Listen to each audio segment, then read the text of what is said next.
question to be asked. We have that. I'm a sharpshooter. Apples masquerade. Hiding both face and mind. All free for you to draw. I'm a sharpshooter. What else should I be? Please don't take off my mind with you.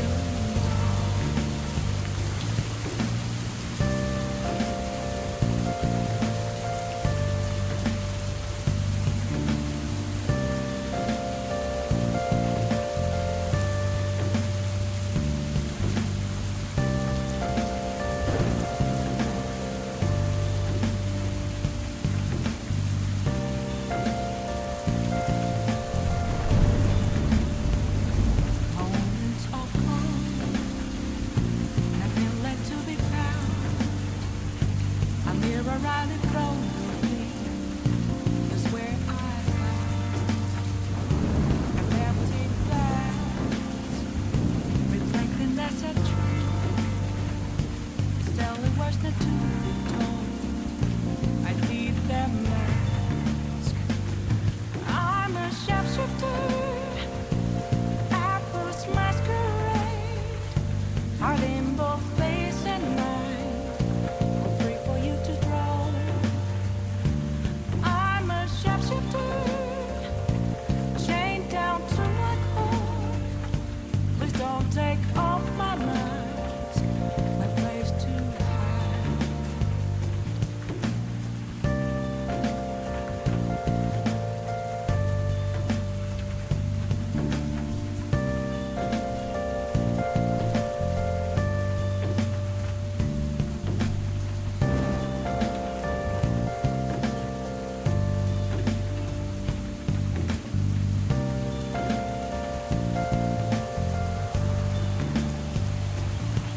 I can't tell you how to see me. Just a cage of bones. There's nothing inside. Will it always be burning down the walls? Is there a way for me to break? I'm a sharpshooter. Apples masquerade. Hiding both face and mind. All free for you to draw. I'm a sharpshooter. Have no face to show. Please don't take off my mask. Night is sky.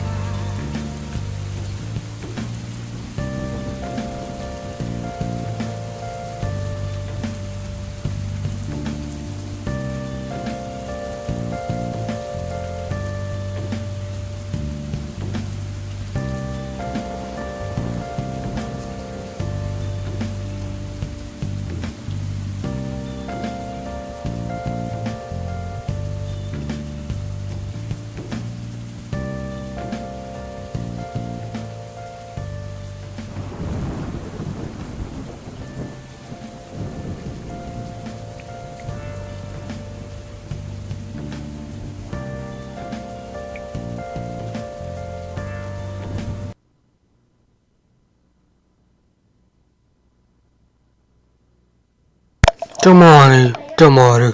Hello, everybody.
Yes, Commander?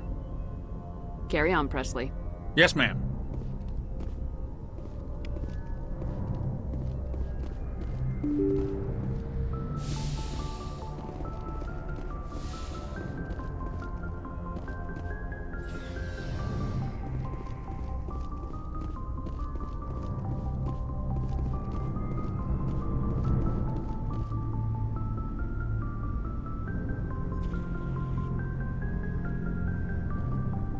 Do you have some time to talk now, Commander? Of course. Have a seat. We've played it pretty close to the book so far, but we're a long way from backup. We've got some tough calls to make. I'm just saying, try to leave yourself a way out. I've seen what cutting corners can do, and I'd hate to have that happen to you, Shepard. Commander. That's not the appropriate way to address your commanding officer, Lieutenant. Sorry, ma'am. Maybe I got a bad signal. And if you're a... maybe there's someone else you'd rather confide in. Ma'am. All right, Alenko. Off the record, permission to speak candidly, cross my heart and hope to die. What are you talking about? Dr. Tassoni, ma'am.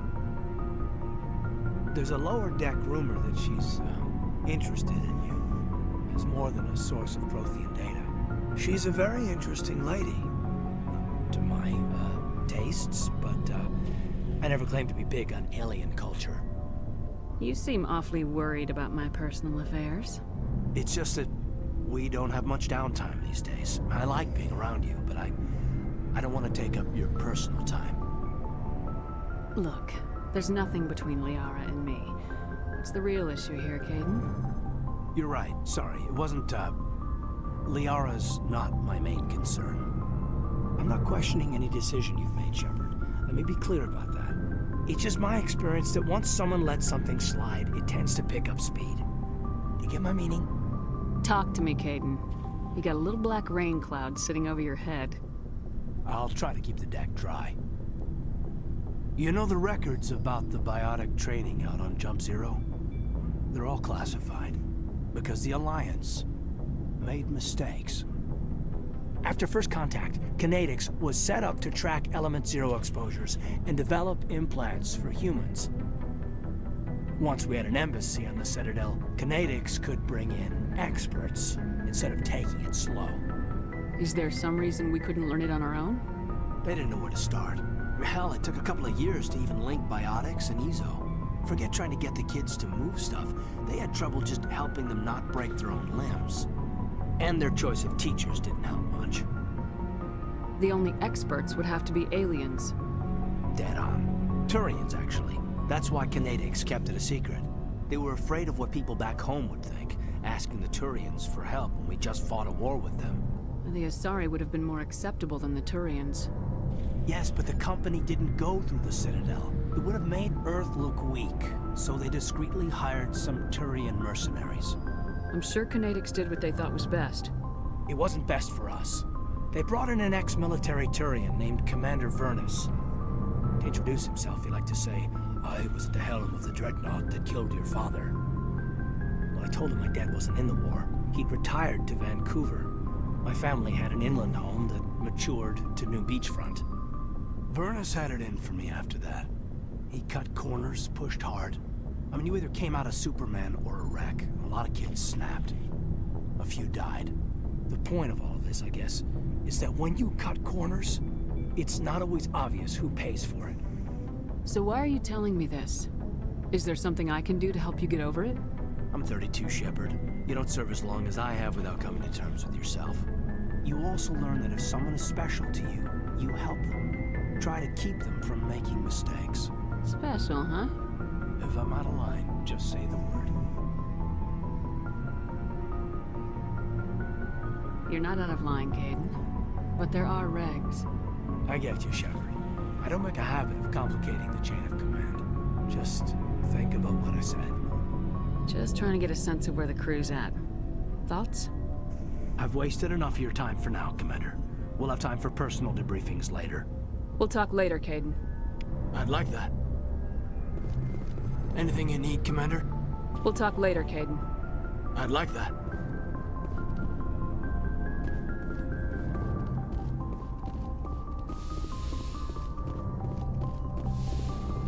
Yes, Commander? Is there something you need? How did you end up serving on Good humanity. everything you But there's something Goodbye, Commander.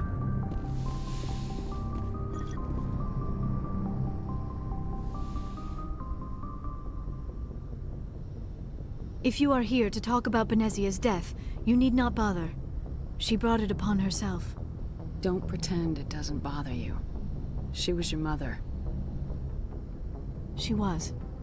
But she was not. I prefer to remember Benezia as she used to be, before she was corrupted by Sovereign's power. The best of your mother lives on in you. Her determination, her intelligence, her strength. That is kind of you to say. I appreciate your concern, but I am fine. Benezia chose her path, just as I have chosen mine. I am with you until the end, Shepard. Maybe we could pick up where we left off. You were telling me about your interest in the Protheans. Actually, I think I was talking about my interest in you, and making a fool of myself in the process. As I said, I am not used to dealing with people, especially humans. I did not really know much about your species when we first met, Shepard. I found it hard to take humanity seriously. Your kind always seemed so rushed and high-strung. We don't have the luxury of time, and Asari can live for 1,000 years. We're lucky if we hit 150. That is true. At first I thought that was a weakness of your species. After spending time with you and your crew, however, I think it may actually be an advantage. You humans are creatures of action. You pursue your goals with an almost indomitable determination. It is an admirable trait, but also an intimidating one. You're scared of us? Unfortunately, the rest of the galaxy sees humanity as something of a bully. You run over anyone in your path to get what you want. It is up to people like you to change their minds, Shepard. I'm doing the best I can, Liara. There is a reason the Council chose you to become a Spectre. They saw something special in you. The best of what humanity has to offer. I looked into your history. I know what happened on Akuz. The fact that you survived shows a remarkable strength. You didn't need to go behind my back. I would have told you whatever you wanted to know.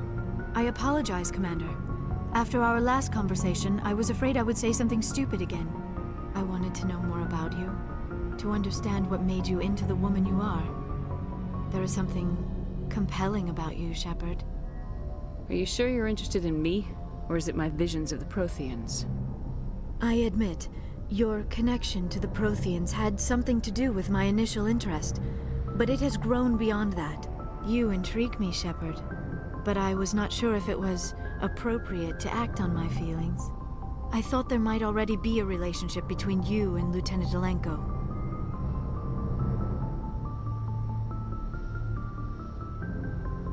I care about Caden. A lot. I thought so. Still, I feel as if there is also some attraction between us, Shepard. You're right. There is something between us. I knew it, and I knew you felt it too. But does this not seem rather strange? Why do I feel so close to you? We have only known each other a short time. We are from two different species. We have almost nothing in common. This makes no sense. These things never make sense. They just happen and we get swept up in the storm. You make it sound so chaotic, so dangerous. I'll keep you safe. I am not looking for a protector. This is all a bit overwhelming. I am not used to this. You. I need some time. Take all the time you need, Liara. I'll be here. Thank you, Shepard. Let's just talk about something else for now. Do you know why Benezia joined up with Saren? Benezia was swept up in events beyond her control and lost herself. She fell under the spell of indoctrination and became part of the very thing she wanted to stop. But I will remember and honor how she lived, not how she died. My mother was strong, kind, and beautiful. And now she is gone. Are you gonna be okay? You are kind to ask, Shepard. I do miss her, and I grieve for what happened to her. But I will not let my grief interfere with what we are trying to accomplish. I'd like to know more about the Asari. We were the first species to discover the Citadel. We were instrumental in forming the Council, and we always strive to be the voice of peaceful cooperation in galactic disputes. My people believe we are all part of a single galactic community. Each species contributes something to the greater whole. Although we seek to understand other species, it seems few of them seek to understand us. The galaxy is filled with rumors and misinformation about my people. Like what? Most of the inaccuracies are centered around our mating rituals. My species is monogendered. Male and female have no real meaning for us. We still require a partner to reproduce. This second parent, however, may be of any species and any gender. I don't understand. Your species can mate with anyone? Mating is not quite the proper term, not as you understand it. Physical contact may or may not be involved, but it is not an essential element of the union. The true connection is mental. Our physiology allows us to meld with other beings. We can touch the very depths of their minds. We explore the genetic memory of their species. We share the most basic elements of their individual and racial identities. We then pass these traits on to our daughters. It is how we learn to grow as a species and how we develop a greater understanding of other races. What happens to your partner after the union? Every relationship is different. Some unions are a single encounter with both parents parting ways afterwards. Others can be more long-term. Sometimes an Asari and her partner will stay together for many decades. Do you know who Matriarch Benezia chose as her partner? She rarely spoke of her partner. Though I know my father, if you want to use that term, was another Asari. I thought you always needed another species to serve as one of the parents. Think about it, Shepard.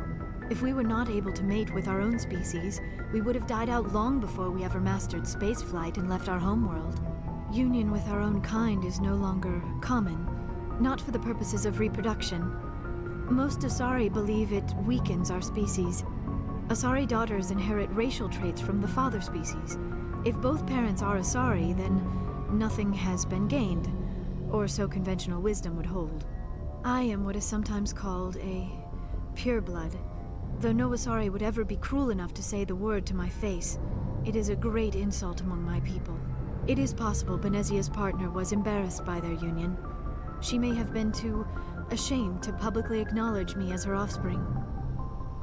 Maybe she wanted to meet you but couldn't. Something could have happened to her.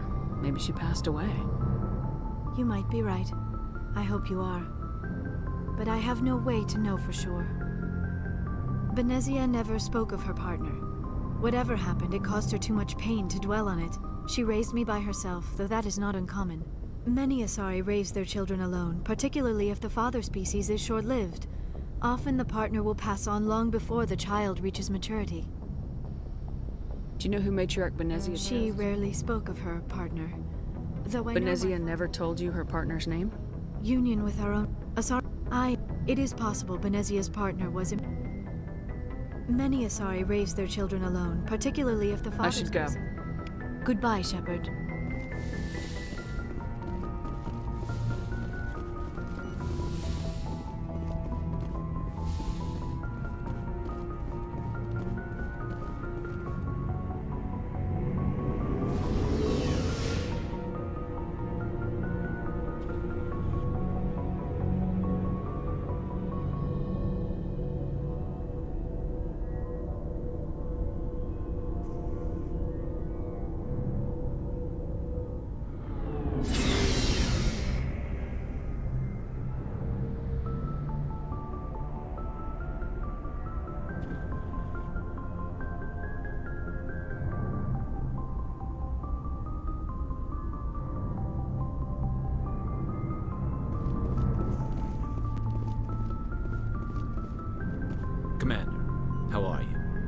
Why did you want to be a CSEC officer in the first place?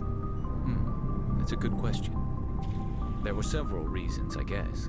Like what? Probably the same as most officers. I wanted to fight injustice, wanted to help people. I guess my father had something to do with it too. He was CSEC, one of the best. I grew up hearing about his accomplishments or seeing his picture on the vids after a big arrest. He's taking my resignation pretty hard. That's tough. But you'd think he'd be impressed you're going after Saren. My father's a CSEC man to the bone. Do things right or don't do them at all, he says. He thinks I'm being too rash, too impatient. He's worried I'll become just like Saren. He actually talked me out of becoming a Spectre when I was younger, for the same reasons.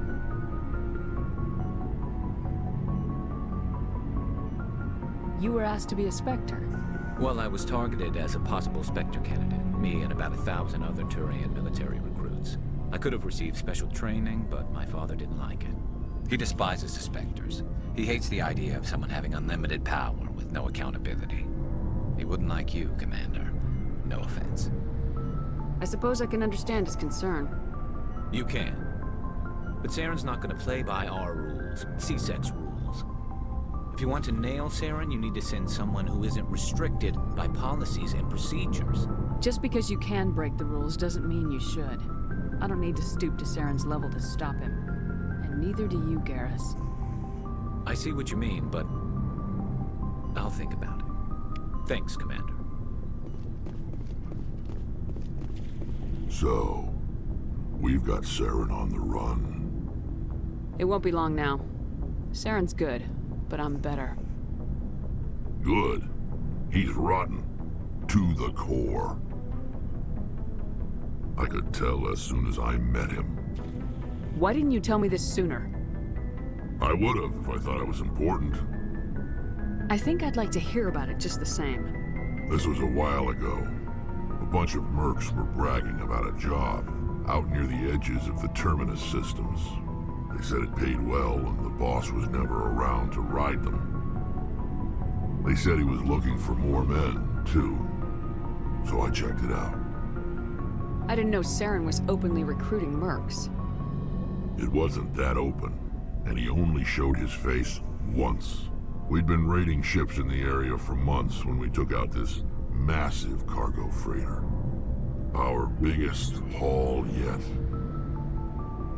I was on board checking bodies for valuables, looking for some extra credits. That's when I saw him. What did Saren want with the ship? I don't know what he wanted. He was just moving through the ship, watching. A couple of the mercs called him by name, but he never spoke to them. Never spoke to anyone. I had a really bad feeling about him, so I got the hell out. Didn't even wait to get paid.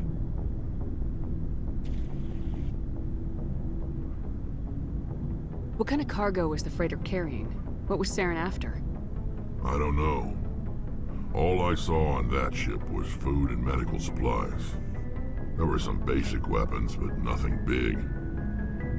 If there was anything of value on that ship, I didn't see it. That's why I didn't mention it sooner. Whose ship was it? There was a Volus trading vessel. Big one. Lots of guards. But they were no match for us. That's the only time you saw him? Yeah. Didn't even know who he was. Still wouldn't if I hadn't joined up with you. But my instincts were right.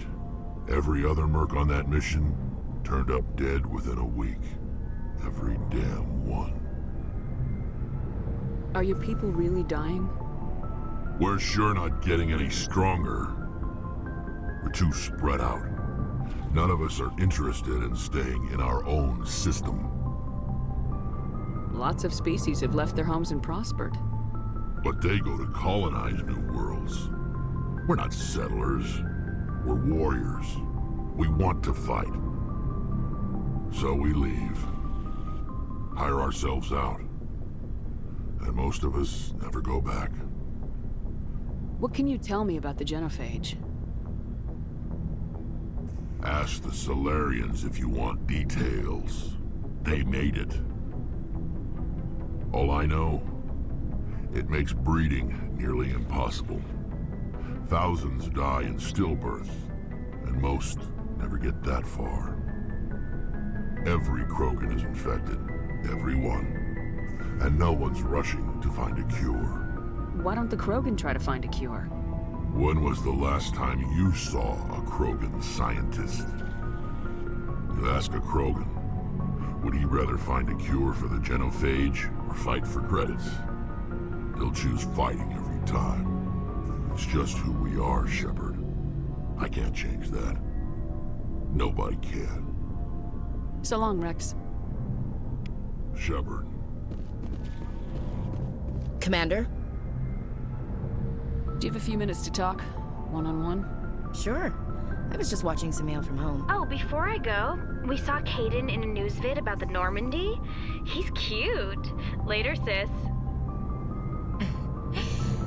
Let's pretend this never happened. The damage is done, Williams. Oh, shoot me now. One of my sisters. That's Sarah, the youngest. What's up? You didn't come by to eavesdrop on family mail. Your family seems to be important to you. Yeah, we've always been close. Me and my sisters especially. With Dad on duty so much, I had to help Mom raise them. Did your father serve with the fleet? Yeah, took any crap posting he could get that offered space time. You know what? He worked his ass off trying to get recognized, but he never made it above serviceman 3rd class. He was real proud when I made Chief. First thing he did was salute. What about your mother? You haven't mentioned her. You must know what military wives are like. Strong because they have to be, able to raise kids while Dad's away on a 6-month cruise. She has a degree in planetary geology. She and Dad both wanted to see new worlds. She gave up her career to raise us, though. You have more than one sister? Sounds like a big family. Yeah, I'm the oldest, then Abby, then Lynn. Sarah's the youngest. She's still in high school. With 4 girls, Dad used to say he felt more outnumbered at home than on maneuvers. Where did you grow up? All over. We transferred a half a dozen times before I finished grade school. You go where personnel command sends you, right? I guess that's why I'm so tight with my sisters. We'd have to leave all our friends every 2 or 3 years. After helping raise them, your sisters still talk to you? Amazing. Things were tense between Sarah and me for a while. Then we bonded. Sounds like a story. Feel like sharing? Sarah got herself a boyfriend who wanted to go faster than she did, Mike. I didn't think he was a bad kid, just pushy. Lynn would send me these worried vid mails, and I'd tell her to relax. If he really liked her, he wouldn't be pushy. Yeah, of course, if he didn't ask at all, I'd wonder if he thought Sarah was ugly. Damned if you do, damned if you don't. Mike thought they'd go for a romantic walk in the woods, because he figured it was past time they did the deed. She levered Mike face first into a tree and left. Didn't have a scratch on her. Good thing Mom and Dad had us all learn some kind of self-defense.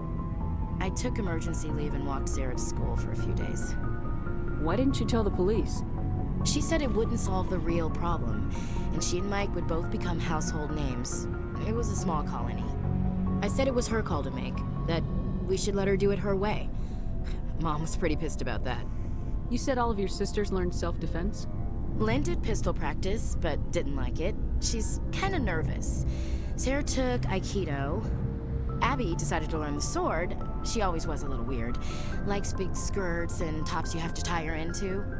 They do great things to her figure, though. So, what did you learn? One of Dad's friends taught me Marine hand to hand. You traveled all the way home to walk your sister to school.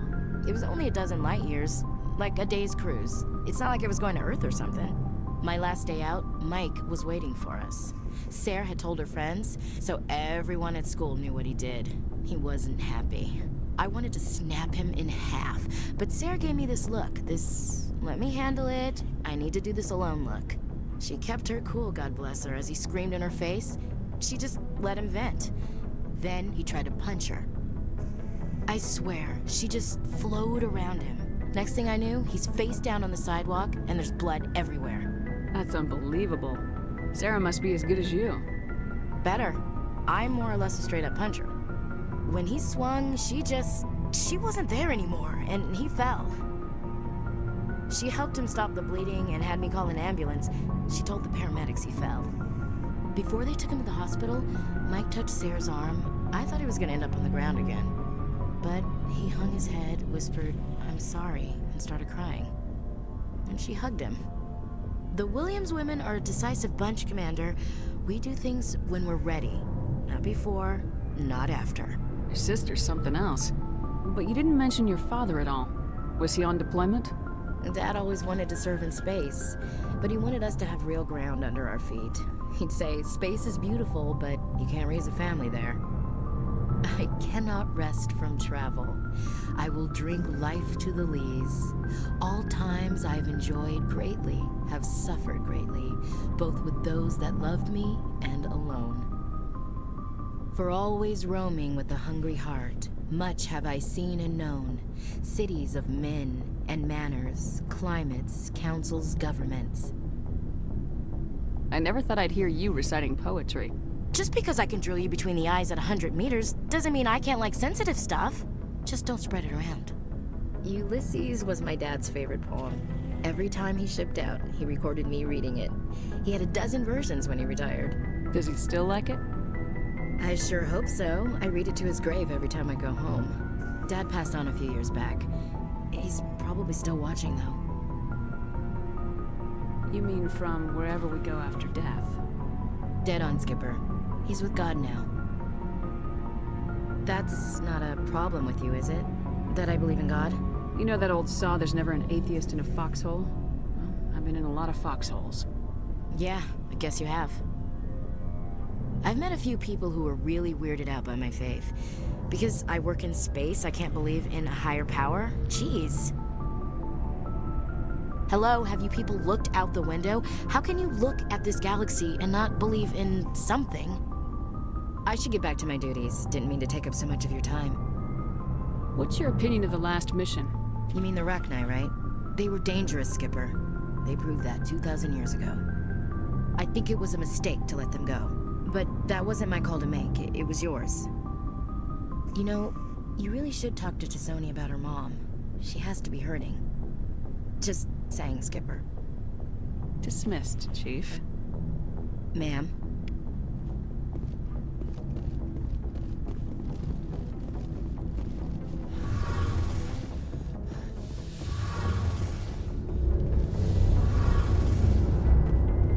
Oh, hello, Shepard. Are you okay? I don't know. Your ship is amazing, and your crew's been really great to me, especially your chief engineer. But I just sort of feel out of place. The Normandy runs so smooth it feels like we're not even moving, and the engines are so quiet. How do you sleep at night? I find it rather peaceful. Don't worry, you'll get used to it. But it's more than just the silence. This ship feels so empty. It's like half the crew is missing. Back home, I couldn't wait to go on my pilgrimage. I couldn't wait to get away from the crowds. Now that I'm out here, I kind of miss them. Sometimes we don't appreciate what we have till it's gone. That's true. I'm starting to wonder if that's what the pilgrimage is really about. It's given me a whole new perspective on my people and our culture. You know, there's always a few who go on their pilgrimages and never return. I always assumed something bad happened to them, but maybe they just wanted a different life. You do plan to return to the migrant fleet, right? I could never abandon my people, Shepard. I will go back eventually, but we have to stop Saren first. Otherwise, I might not have a home to go back to. Tell me about your people. Our lives aren't easy. Resources are scarce, and we are constantly on the move. Everything we do must in some way contribute to the continuation of the migrant fleet. There are 17 million Quarians in the flotilla, and each of us relies on the others for survival. The bonds among my people are strong. Unfortunately, we have had to surrender many of the freedoms and civil liberties other species take for granted. What kind of freedoms? Well, it's illegal for parents to have more than one child. If our population grows too much, it would strain our resources to their breaking point. Of course, we also can't allow our numbers to become too few. If our population is in decline, the rule against single births is temporarily repealed. In extreme cases of population decline, incentives are even offered to encourage multiple births, though the Conclave hasn't had to take such measures in nearly a century. That's your government. The Conclave is our civilian branch of government. Each ship can elect a representative to serve on the Conclave and make decisions that affect the fleet as a whole. On matters that affect an individual ship, however, the captain has the final say. It's a tradition that dates back to the early days, when the fleet was governed by martial law. Fortunately, most captains nowadays are smart enough to have an elected council from their crew to give them advice and guidance. So the ultimate power rests with elected officials? In practice, the Conclave and the respective council for each ship tend to set the rules that govern our daily lives. But in theory, we are still under military jurisdiction. The 5 top-ranking military officials in the fleet serve on the Admiralty Board. These 5 have the power to overrule any decision by the Conclave in case of emergency. To do so requires unanimous agreement among the Admiralty, and they can only do this once. After that, the entire board must resign their posts. It's a safeguard that served us well. In nearly 3 centuries, the Admiralty Board has only overruled the Conclave 4 times. I want to know more about the Geth. I doubt I can tell you anything you don't already know. It's been almost 3 centuries since they drove my people into exile. All I know is the story of their origins, what they were when we created them, and how they turned on us. Interesting. The Geth were originally created to serve as an automated manual labor force. Initially, their intelligence was as limited as any VI.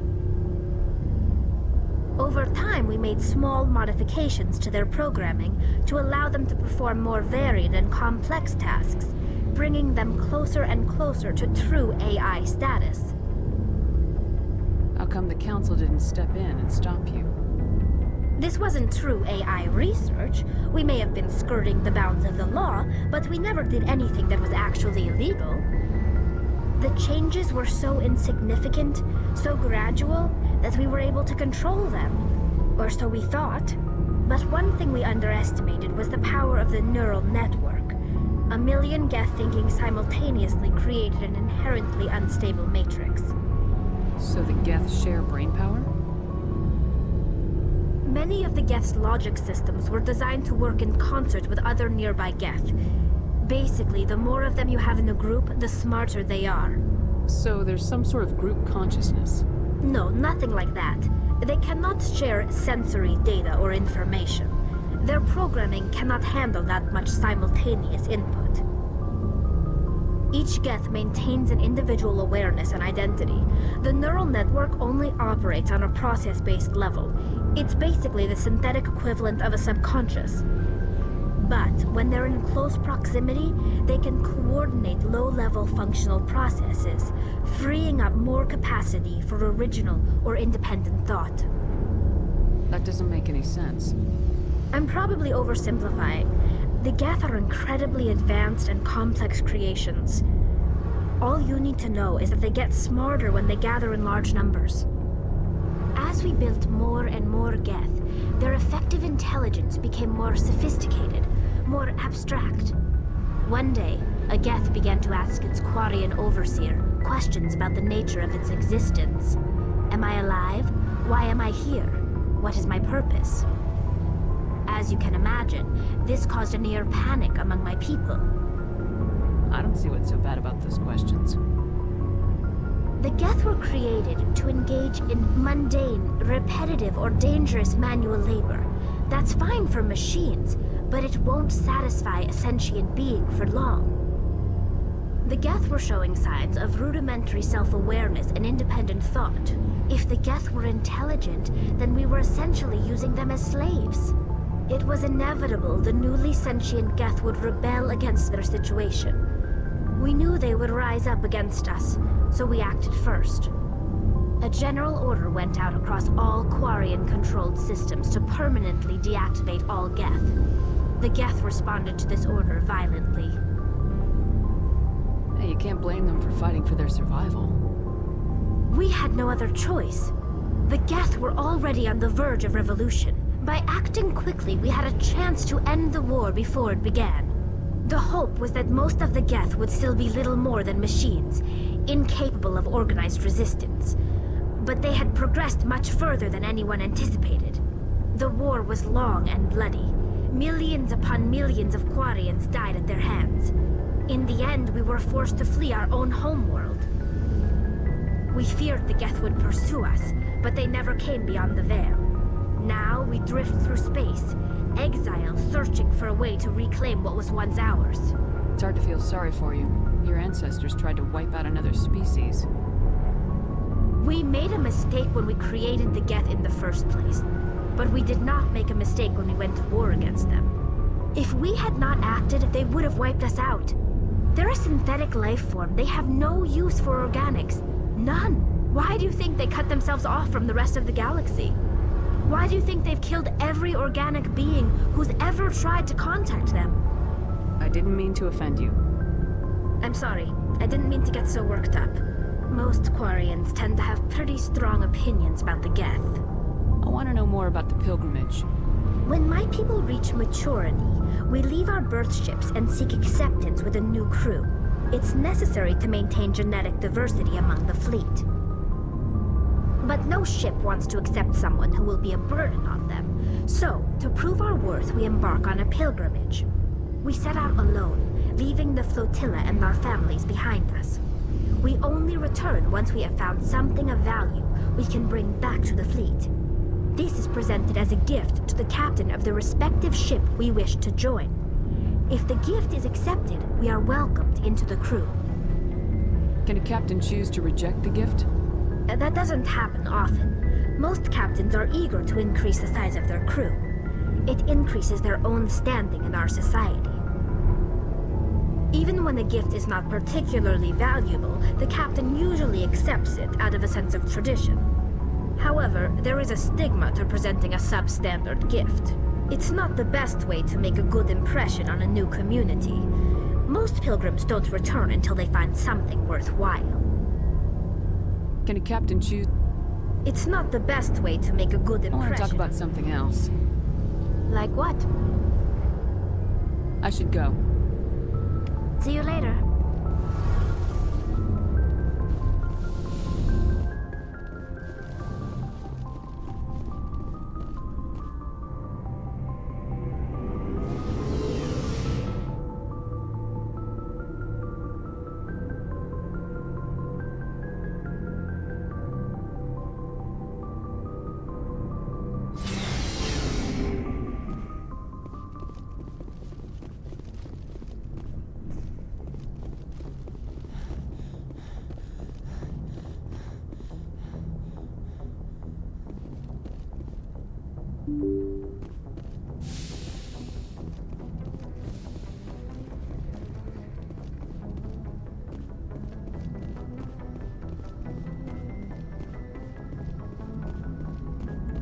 Boy, am I glad to be off of Novaria. I don't know which was worse, the cold or the corporations. One will freeze your balls off, the other will sell them out from under you. With all due respect, Commander. I have to go. Alright, see ya.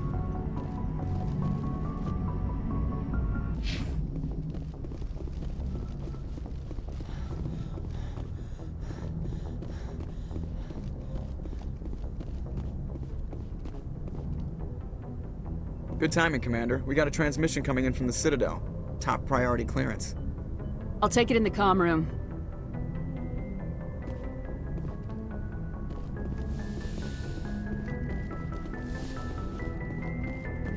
Commander Shepard, we've received information that may be critical to your mission against Saren. I'll take all the help I can get. We've received an urgent message from one of our infiltration regiments in the Traverse. I'm listening. We currently have several infiltration units scattered throughout the border regions of Citadel space. This particular unit was gathering intel on Saren. What did they find? Unfortunately, the message we received was little more than static. The infiltration team must be in a situation where they can't set up proper interstellar communications. But the message was sent on a channel reserved for mission-critical communications. Whatever they were trying to tell us, we know it was important. Considering your interest in Saren, we thought you might want to investigate this. Find out what happened to our team. The signal originated from the planet Vermeer. I'll look into it. The Council prefers not to become involved in the specifics of Spectre activities. We only want you to be aware of all your options, including Vermeer. Good luck, Commander Shepard. We will keep you advised if we learn anything else.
Message coming in. Patching it through. Normandy, this is Alliance Command. We're detecting your presence in the Attican Beta Cluster. One of our surveillance drones was gathering intel on Geth activities in the region when it was spotted and shot down. You need to go groundside and recover the drone's data module before the Geth find it.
This is the surveillance drone. But where's the data module?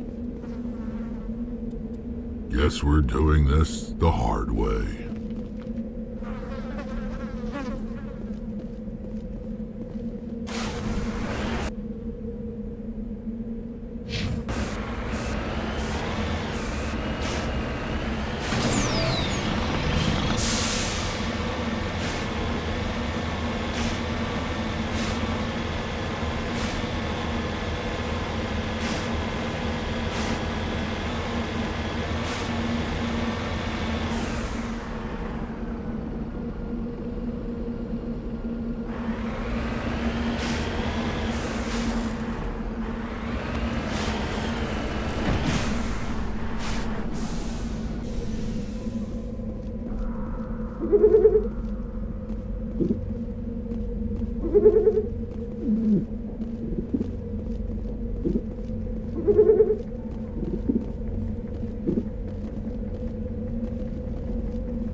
He dropped the data module.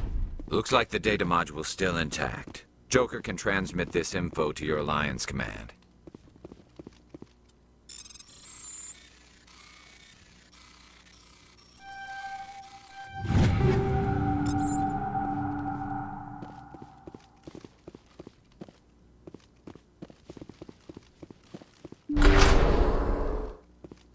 Hostile contact!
Negative contacts.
equalizing interior pressure with exterior atmosphere.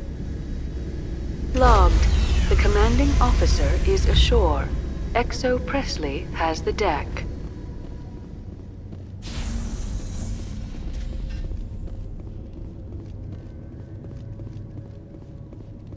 We saw your ship. Fidan wants to speak with you immediately. Who's Fidan? He's our leader. He needs your help to prepare for the Geth. They're making another push. Please, up the stairs past the freighter.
To the tunnels.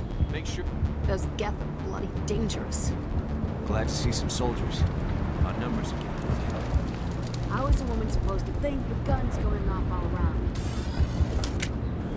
I fear the Geth will kill us all. This work must be completed. Stop the Geth.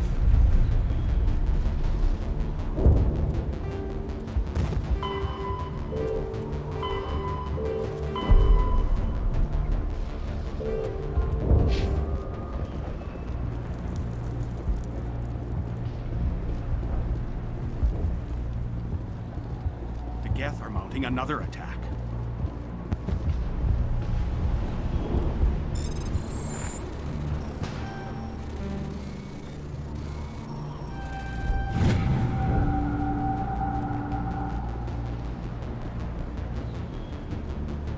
If the Geth don't kill us, the lack of food just might. There, dear. You'll get through this. The Geth... Hello, Off-Worlder. I'm glad that we are totally forgotten by the rest of the galaxy. Dear, please try to rest. You're not ready to speak. But they should know. Yes. That's better. Is there anything I can do for you? I'm fine. I just need to try to think clearly. It's just a lingering pain from the last attack. I'll be... I can't see any significant damage, but something is clearly causing her pain. Please, just let her rest. She just needs rest.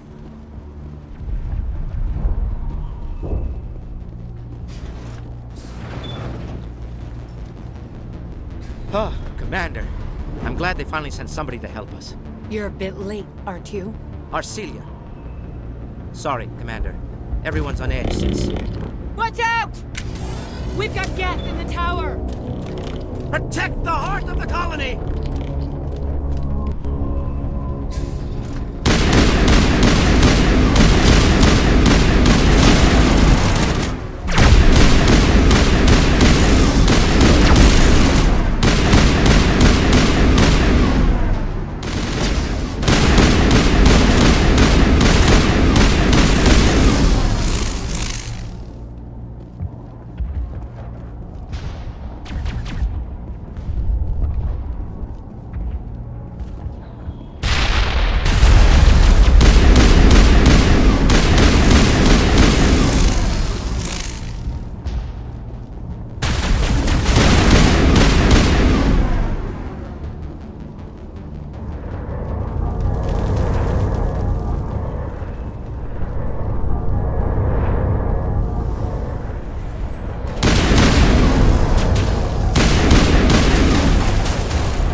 Fi Dan on the situation before we move on to wherever the Geth are bunkered. He's the closest thing left to proper channels.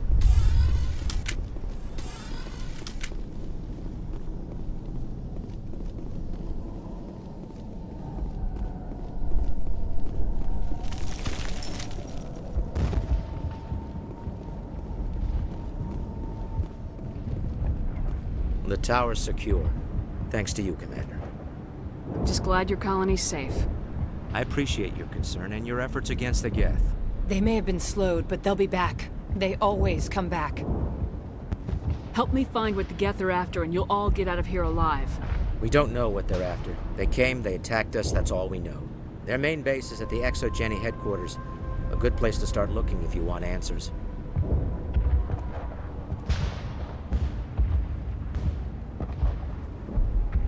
How do I get there? The Skyway leads directly to ExoGeni headquarters. You can't miss it. Of course, there's an army of Geth between here and there. I didn't expect this would be easy. Then maybe I can get this colony operational.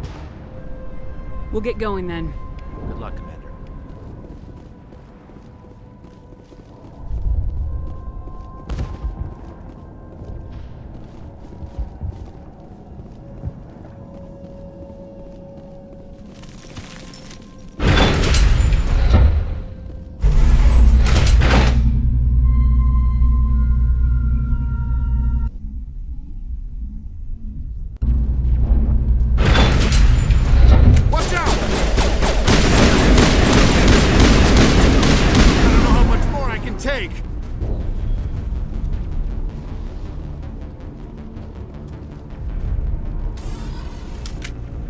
And now to the Geth base. Something an intelligent mind expects to see.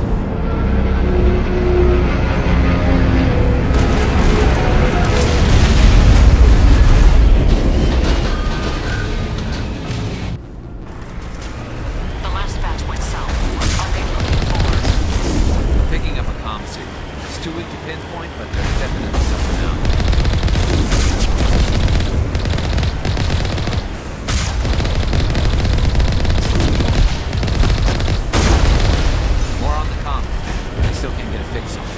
Any sign of movement? Lisbeth could still be in there. It's only been a few days. She's my daughter. I'll wait as long as I have to.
Forget them. We need to find the Geth.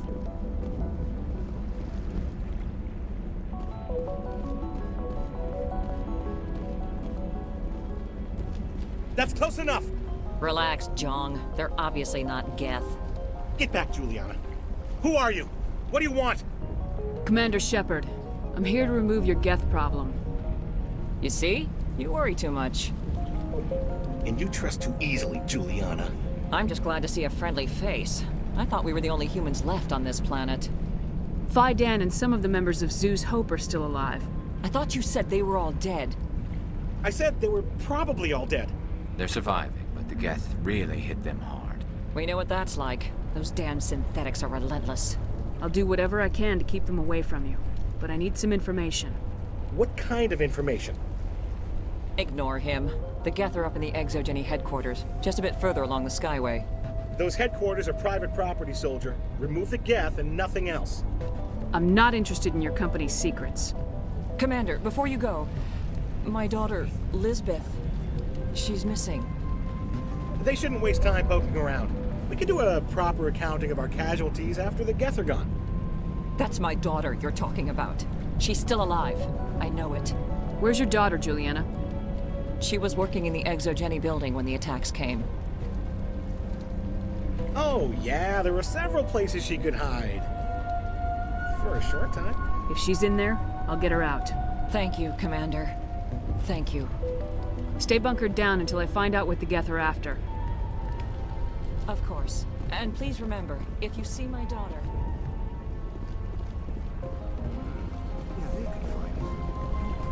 I was hoping you'd have a moment to speak with me. I've got a bit of a problem. What do you need? I need to retrieve some data. It's not a big job, but it pays well. This really isn't the time. All right.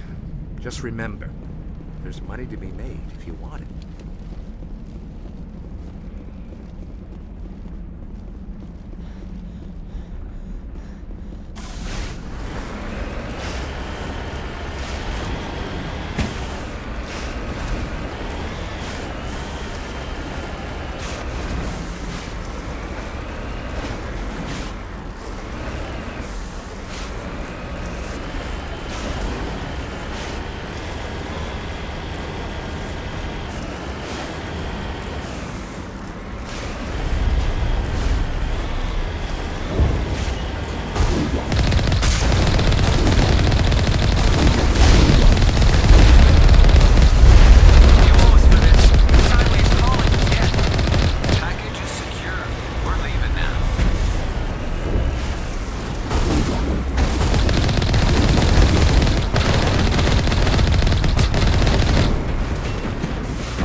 All clear.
up to? There's no point to this unless they're looking for something.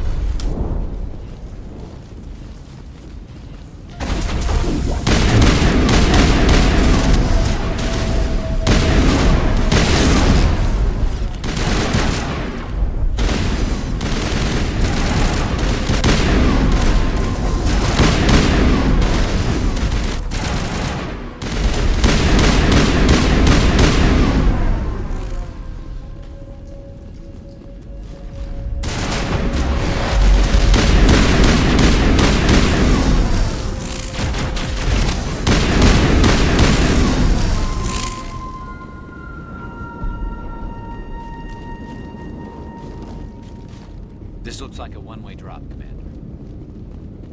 We can't scratch this field. We need another way in.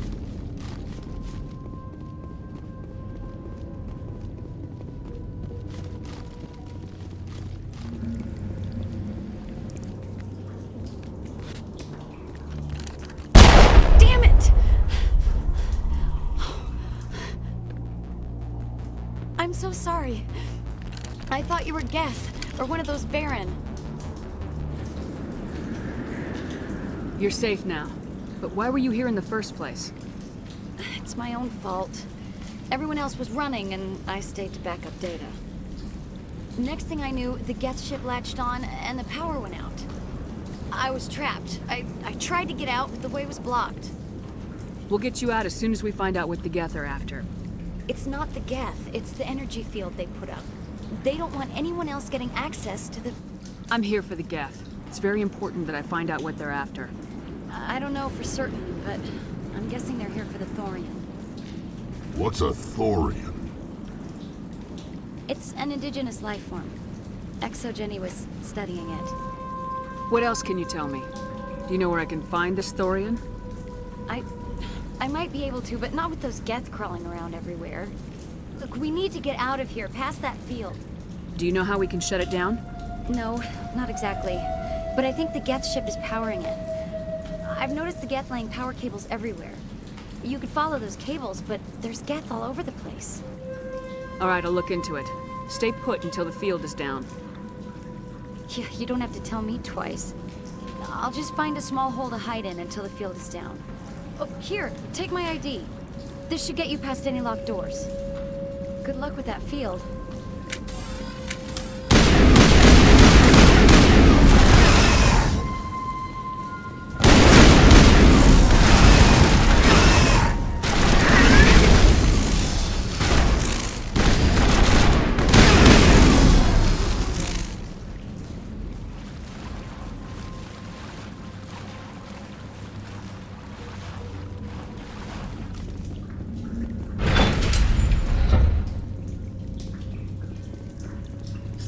Machine.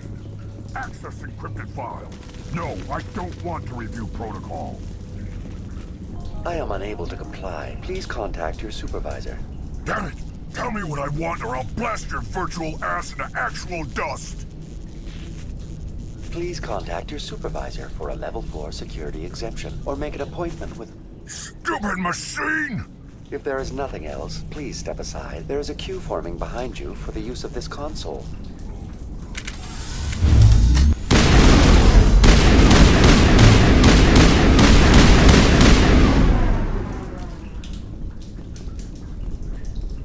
ExoGenny Corporation reminds all staff that the discharging of weapons while on company property is strictly forbidden.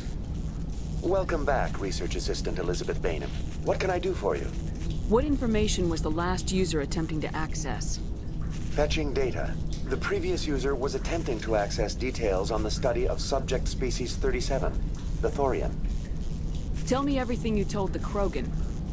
I was unable to provide the previous user with any relevant data.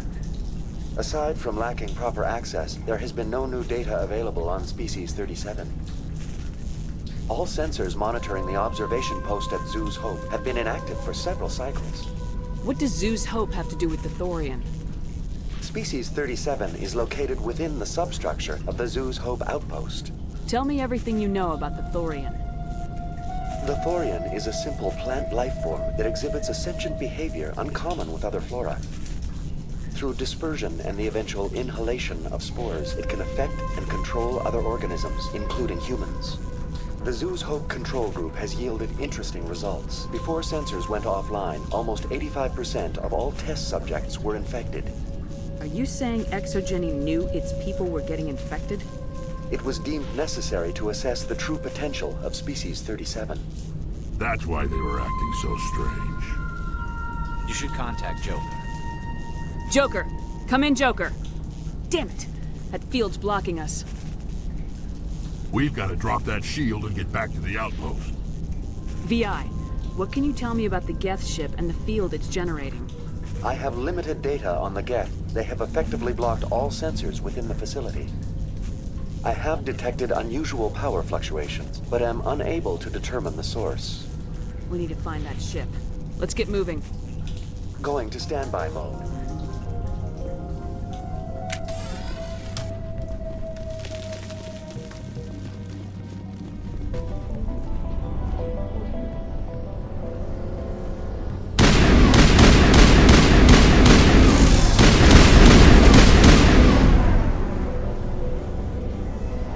Looks like they're using these claws to anchor that ship to the side of the building. The Geth don't waste much finessing their landings. How do we cut the power if it's coming from the ship? We need a way to give it a kick. Let's check the other claws. Damn things can't be perfect.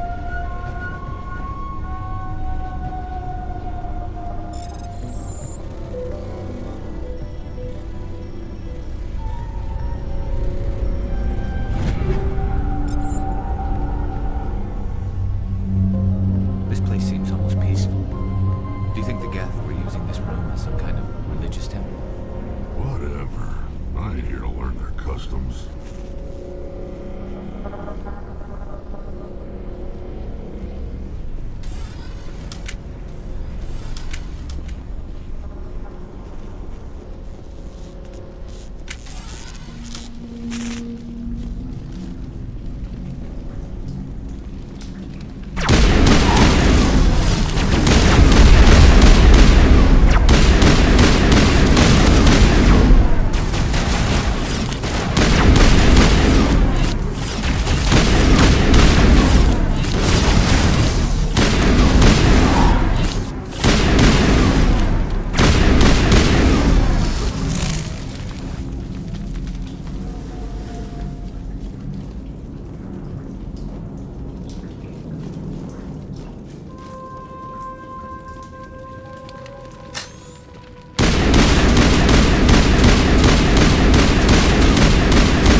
Fire in the hole!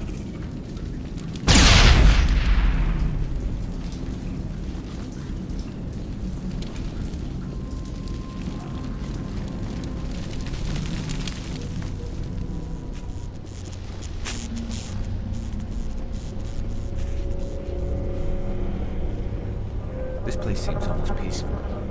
Do you think the Geth were using this room as some kind of religious temple? Whatever. I ain't here to learn their customs. This place seems almost peaceful. Do you think the Geth were using this room as some kind of religious temple? Whatever. I ain't here to learn their customs.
this claw is identical to the last. We'll have to keep going.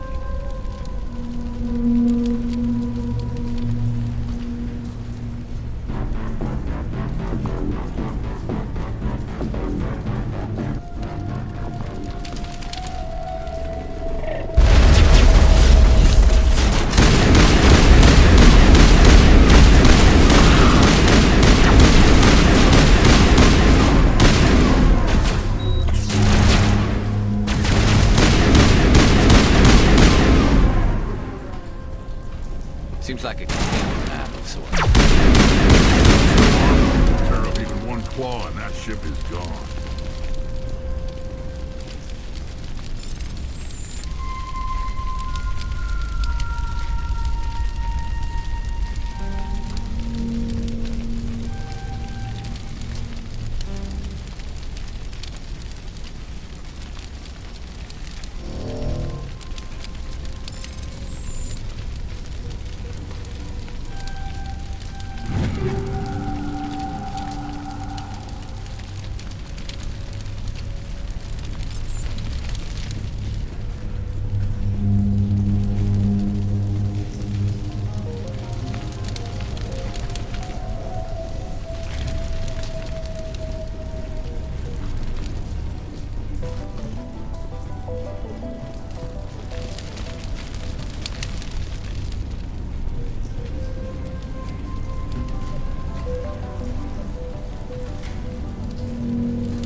Exceptional, Commander.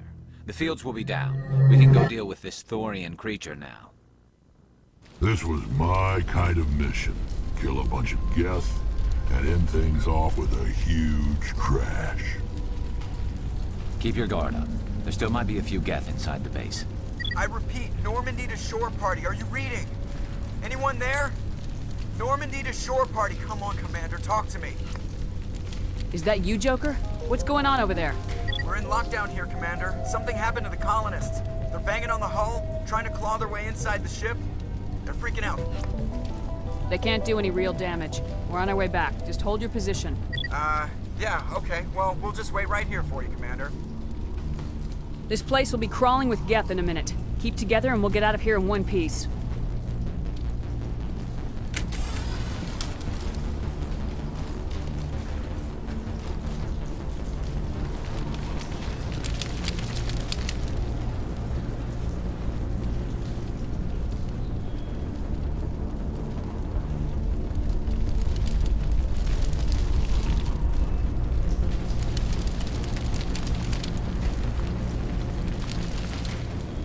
Clear.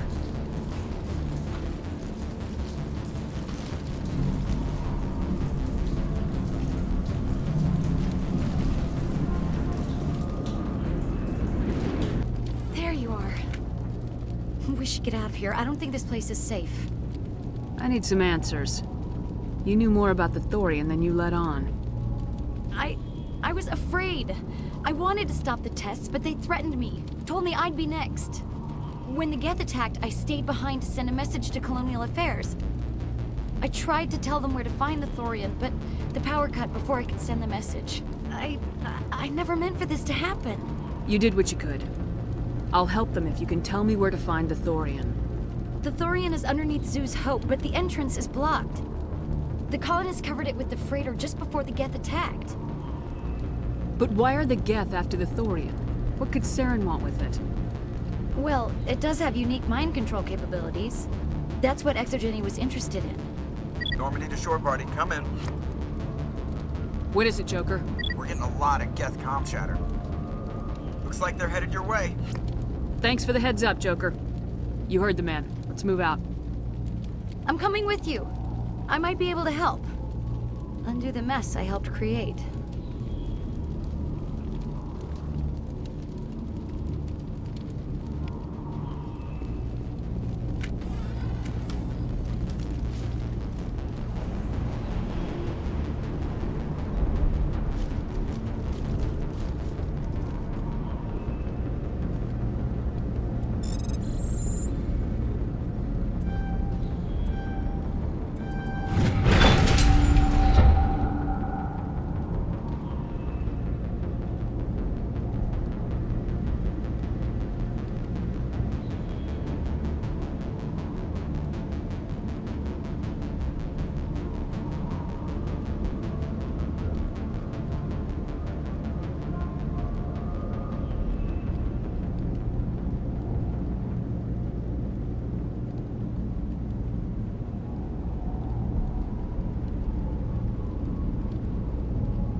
need some... Where's the... The colonists covered it with the... That's what Looks like... Thanks for the... I'm coming with you.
You can't do this, Jong. Everyone shut up! Let me think. What's going on? You won't get away with this. Get her out of here! Get away from her, you son of a bitch! Lisbeth! Damn it! Come out where I can see you! All of you! Shepard, damn it. I knew it was too much to hope the Geth would kill you. I found some interesting facts about you in the exogenic database. I know what happened on Akuz. This doesn't have to end like that. We can talk this out. Nobody needs to get hurt. You don't understand. It's not that easy. Communications are back up. Exogenic wants this place purged. This is a human colony, Jong. You can't just repurpose us. It's not just you. There's something here far more valuable than a few colonists. You're after the one unique thing Pharos has. The Thorian. The what? It's a telepathic life form living under Zoo's hope. It's taking control of the colonists there. Exogeny knew all along. You won't get away with this, Jong. So you keep saying, but nobody's gonna miss a few colonists. I won't let you hurt these people anymore. Drop your weapon or be prepared to use it. If that's the way it has to be, heck, come on, come on!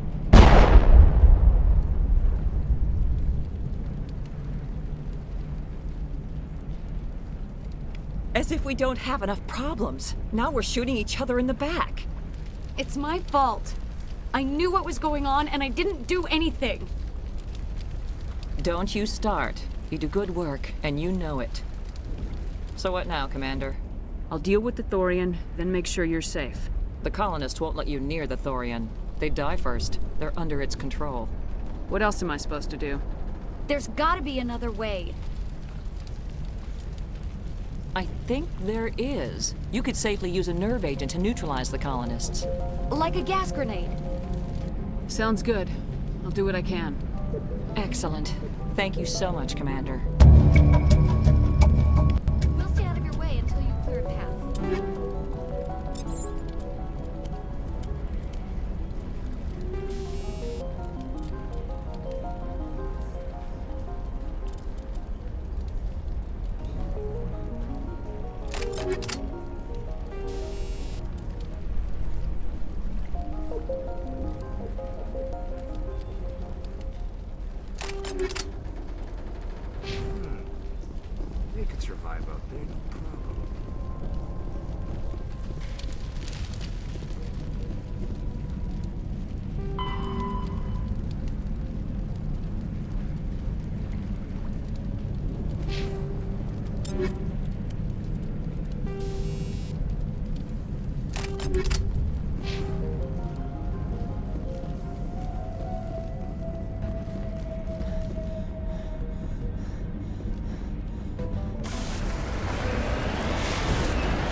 Certainly wasn't human.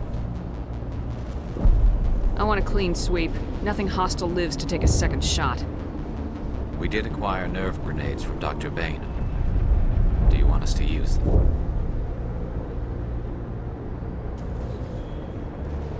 All right.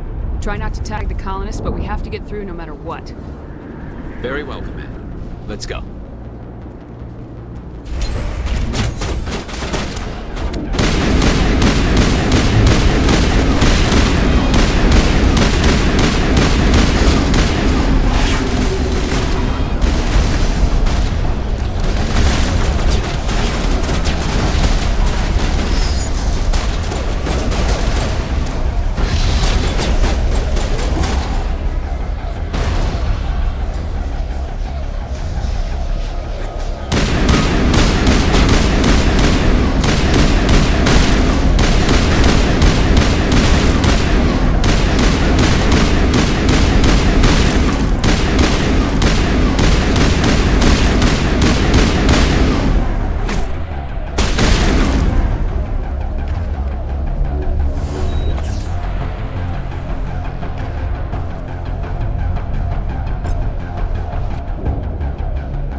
tried to fight it, but it gets in your head. You can't imagine the pain. I was supposed to be their leader. These people trusted me. It wants me to stop you, but I won't. I won't!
Just need to find this creature and determine what.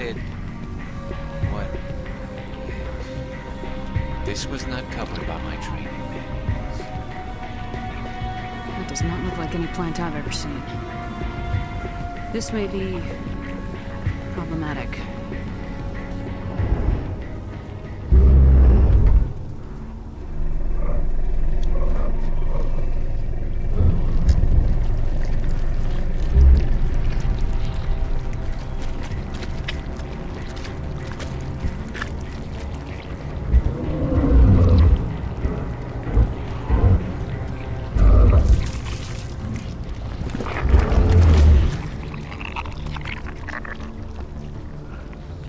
Invaders, your every step is a transgression. 1,000 feelers appraise you as meat, good only to dig or decompose. I speak for the old growth as I did for Saren. You are within and before the Thorian. It commands that you be in awe. You gave something to Saren, something I need.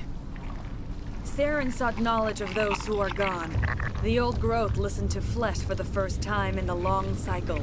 Trades were made. Then cold ones began killing the flesh that would tend the next cycle. Flesh fairly given. The old growth sees the air you push as lies. It will listen no more. I won't let you keep your thralls. Release them, now.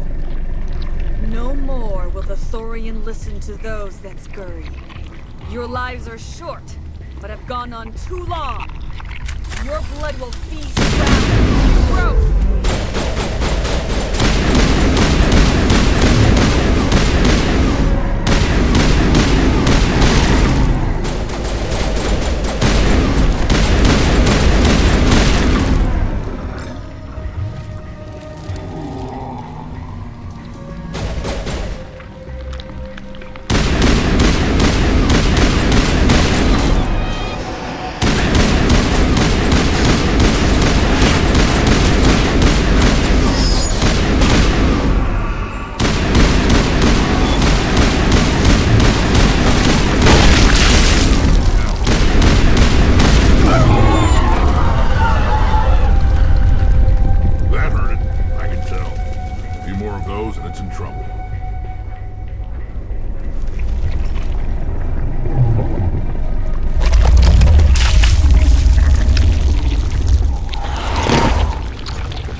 deployed.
free.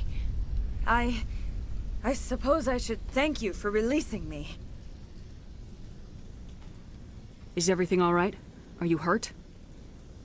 I am fine, or I will be, in time. My name is Shiala. I served Matriarch Benezia. When she Hello, no. Hello. so did I. Hey. Benezia foresaw the influence Saren would have. She joined him to guide him down a gentler path. But Saren is compelling. Benezia lost her way. Are you saying Saren can control minds? Benezia underestimated Saren, as I did. We came to believe in his cause and his goals. The strength of his influence is troubling. She tried to manipulate Saren, but in the end, her plan backfired. Asari matriarchs are among the most intelligent and powerful beings in the galaxy.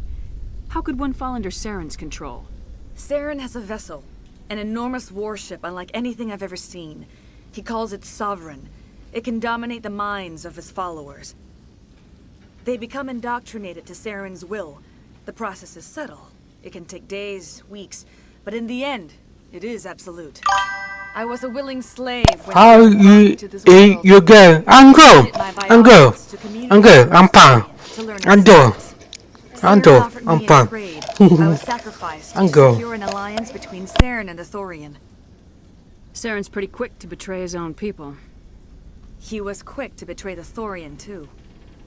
After he had what he wanted, he ordered the Geth to destroy all evidence of its existence. Saren knows you are searching for the conduit. He knows you are following his steps. He attacked the Thorian so you could not gain the cipher. What's the cipher? And why did Saren need it? The beacon on Eden Prime gave you visions. But the visions are unclear, confusing. They were meant for a Prothean mind. To truly comprehend them, you must think like a Prothean. You must understand their culture, their history, their very existence. The Thorian was here long before the Protheans built this city. It watched and studied them. When they died, it consumed them. They became a part of it. So the Thorian taught Saren to think like a Prothean. How? The cipher is the very essence of being a Prothean. It cannot be described or explained. It would be like describing color to a creature without eyes. To understand, you must have access to endemic ancestral memory. A viewpoint spanning thousands of Prothean generations. I sensed this ancestral memory, the cipher, when I melded with the Thorian. Our identities merged, our minds intertwined. Such knowledge cannot be taught. It simply exists. I need that knowledge to stop Saren. There is a way. I can transfer the knowledge from my mind to yours, as I did with Saren. Try to relax, Commander. Slow, deep breaths. Let go of your physical shell.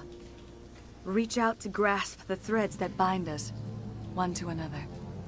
Every action sends ripples across the galaxy. Every idea must touch another mind to live. Each emotion must mark another's spirit. We are all connected. Every living being united in a single glorious existence.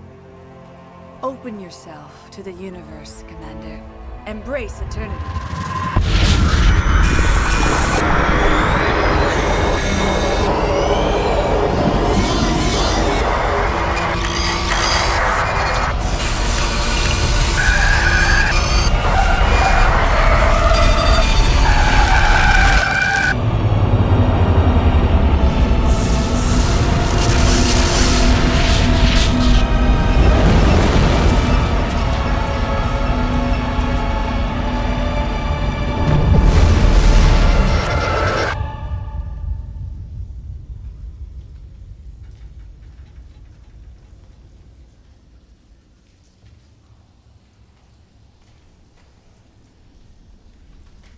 I have given you the cipher, just as it was given to Saren.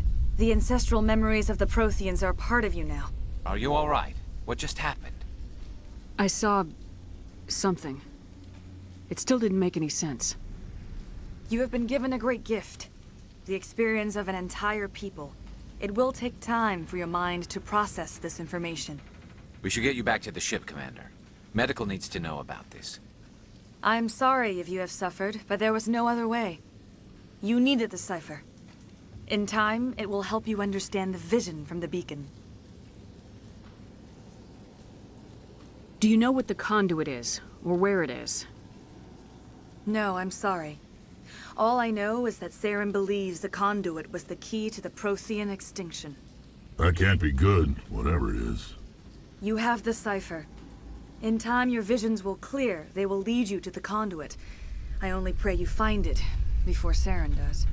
Is there anything else you can tell me about the Thorian? When the creature enveloped me, I became part of it, but I still don't truly understand it. So alien, so ancient.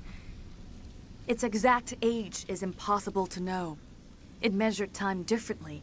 10,000 years of hibernation broken by a few frantic centuries of activity. Its mind was awesome, magnificent. It transcended all classification. And now it is gone. Don't tell me you feel sorry for that thing. The Thorian was a unique life form. A sentient being that lived for 50,000 years, maybe more. There is nothing even remotely like it in the known galaxy. I'm grateful you saved me from a life of thraldom. Yet I cannot help but feel some sorrow for the loss of such a rare and remarkable creature. What else can you tell me about Saren? There is little I could tell you that you do not already know. He's powerful, he's charismatic. And he is dangerous. Once I followed him, blind to his true nature. But now I see he's leading the galaxy into an age of darkness and suffering. I want to know more about you. There is nothing remarkable about me. I was merely one of Matriarch Benezia's disciples. For nearly 2 centuries I followed her, learning at her feet. When Benezia revealed her plan to join Saren, she gave her disciples a choice. Only those who were willing had to follow her. Many felt her plan was too dangerous, but I believed in her. I thought she could turn Saren away from his insanity. Instead, we joined him in it. Now that you're free of the Thorian, what are you planning to do next? If you allow it, I would like to stay here with the colonists. They have suffered greatly, and I played a role in their suffering. I would like to make amends. The colonists will need all the help they can get. They'll be happy to have you on their side. Thank you, Commander.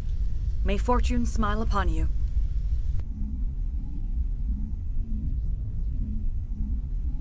You did it. With the Thorian gone, we can start rebuilding for ourselves again. And we're free of Exogeni's threats. We're back to being just a little nowhere colony. Thank you, Commander.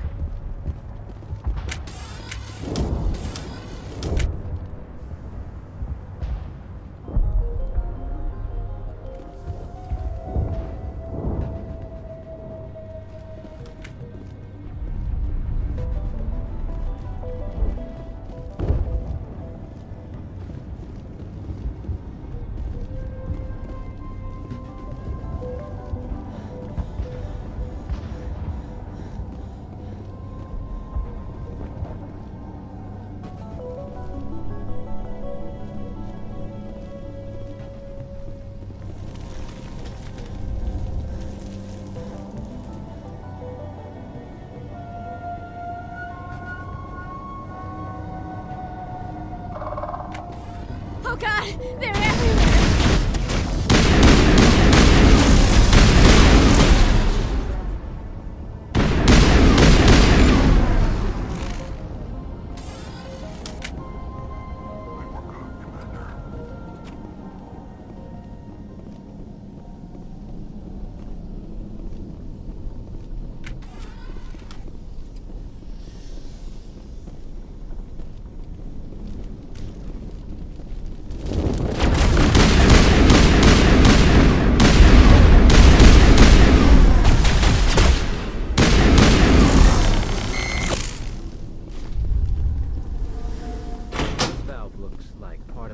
System.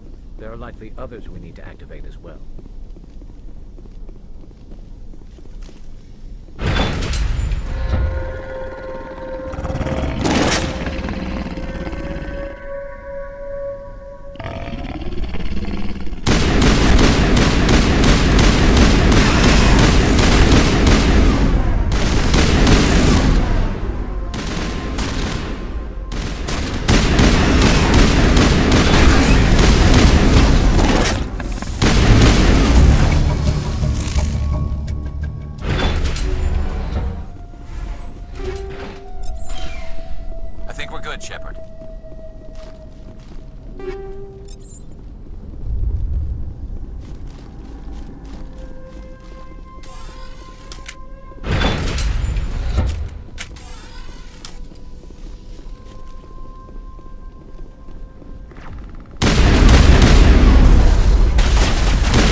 look like it's on yet.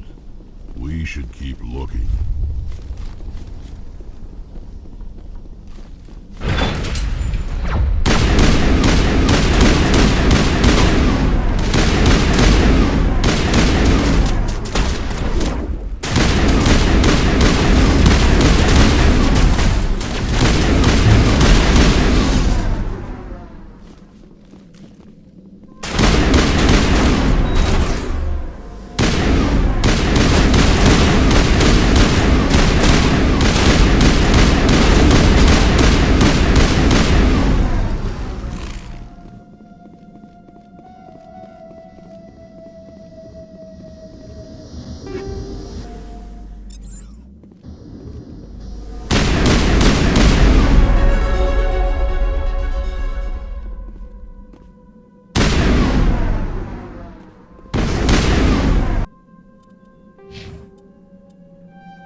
Turning this last valve appears to have activated the system, Commander.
It doesn't hurt anymore. I can think my own thoughts again. We have a chance to start over, thanks to you. Food is still our immediate concern, but we'll manage. I took out what looked like the oldest of the Varen. The rest are yours. That's great. I mean, Varen tastes horrible, but with the Geth gone, I can organize a hunt. Thank you for not abandoning us like everyone else. I should go. Here, for your trouble. It's not much, I know, but it's all we can spare.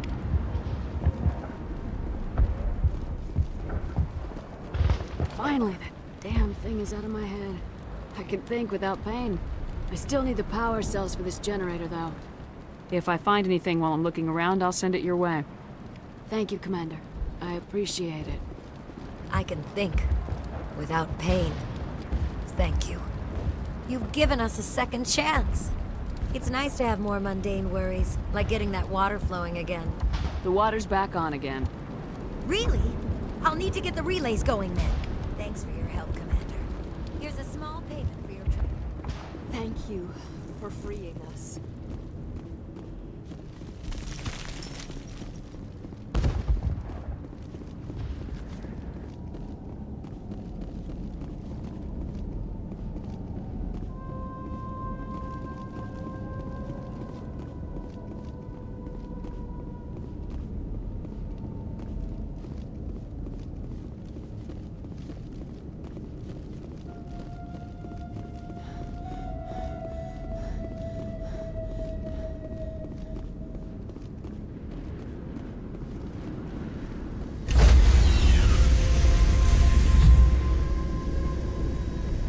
Stand by, shore party. Decontamination in progress.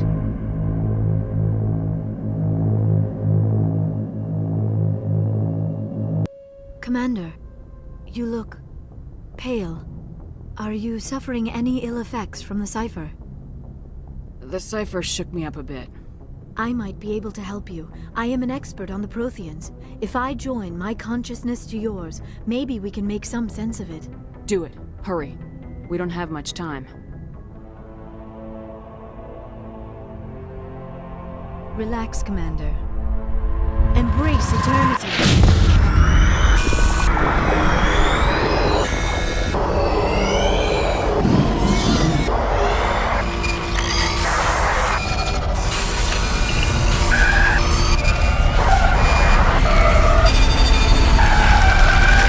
That was incredible. All this time, all my research, yet I never dreamed. I am sorry. The images were so vivid. I never imagined the experience would be so intense. You are remarkably strong-willed, Commander. What you have been through, what you have seen, would have destroyed a lesser mind. Did you see anything? The beacon on Eden Prime must have been badly damaged. Large parts of the vision are missing. The data transferred into the Commander's mind is incomplete. You sure you didn't come across any kind of clue or hint? Something we might have missed? Everything I saw you already know. You were right about the Reapers. The Protheans were destroyed by a race of sentient machines. I think it is obvious there is a connection between the Reapers, the Prothean extinction, and the conduit, but I did not see anything that would help us find it. What's our next move? I was able to interpret the data relayed through your vision, what was there at least, but something was missing. Saren must have the missing information. Maybe he found another beacon. If we can find the missing data from your vision, I can... Oh. I am sorry. The joining is exhausting. I should go to the medical bay and lie down for a moment. Dr. Chalkwash should take a look at you. That will not be necessary. I just need some rest. Somewhere quiet. We're done here. Dismissed. I've sent off the Pharos report, Commander. You want me to patch you through to the Council? Patch him through, Joker. Setting up the link now, Commander. Commander, ExoGeni should have told us about the Thorian. It would have made your job much easier. You might have been able to capture it for study instead of destroying it. The Thorian liked to enslave minds. Anyone who studied it would have ended up as one of its thralls. Perhaps it's for the best then. At least the colony was saved. Of course it was saved. Shepard would go to any lengths to help a human colony. Being human had nothing to do with it. They were in trouble. Admirable. But sometimes Spectres have to make sacrifices. I hope you're willing to do that when the time comes. Goodbye, Commander. We will be waiting for your next report. Dr. Tassoni. Commander, we need to talk. The three of us. This is a rather awkward situation. I'm not trying to make anyone uncomfortable. I'm just trying to figure out where I stand. Maybe we should try to work this out. I think we must. I may not know much about human relationships, but I understand the concept of jealousy. I'm not jealous. I'm confused. I thought we had something, ma'am. I didn't realize that you were a... well, that you prefer other women. I am not exactly a woman, Lieutenant. My species only has one gender. Yeah, but you look... All right, Shepard. Make a choice. If you're not serious about me, it'll hurt, but I'll get over it. But until you tell me, I can't get over it. You're special to me, Caden. What about Liara? Is she special too? This is exactly what I was trying to avoid. I never should have told you my feelings, Shepard. I have put you in a terrible position. I am sorry. You were right to tell me, Liara. I feel the same way. Stop. You can't keep dancing around this, Shepard. Make a choice. Her or me.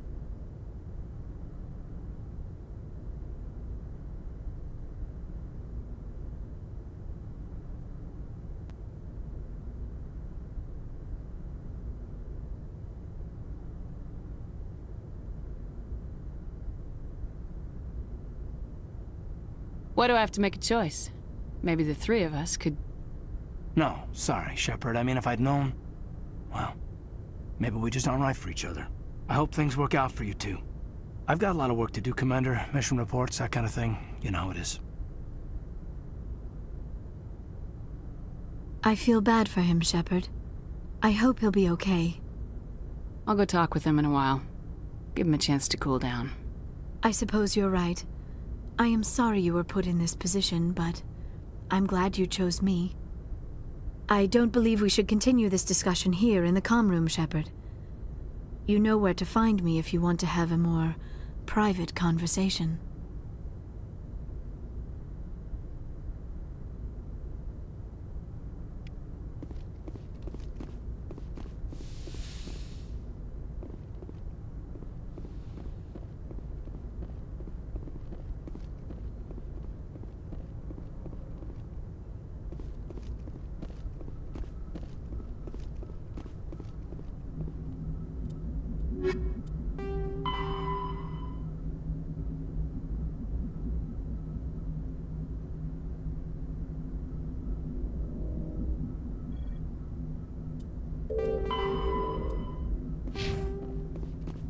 Hey, Commander, next time we touch down, let's try not to park the ship in a colony of mutant zombies. Just thinking out loud here. I have to go. All right, see you.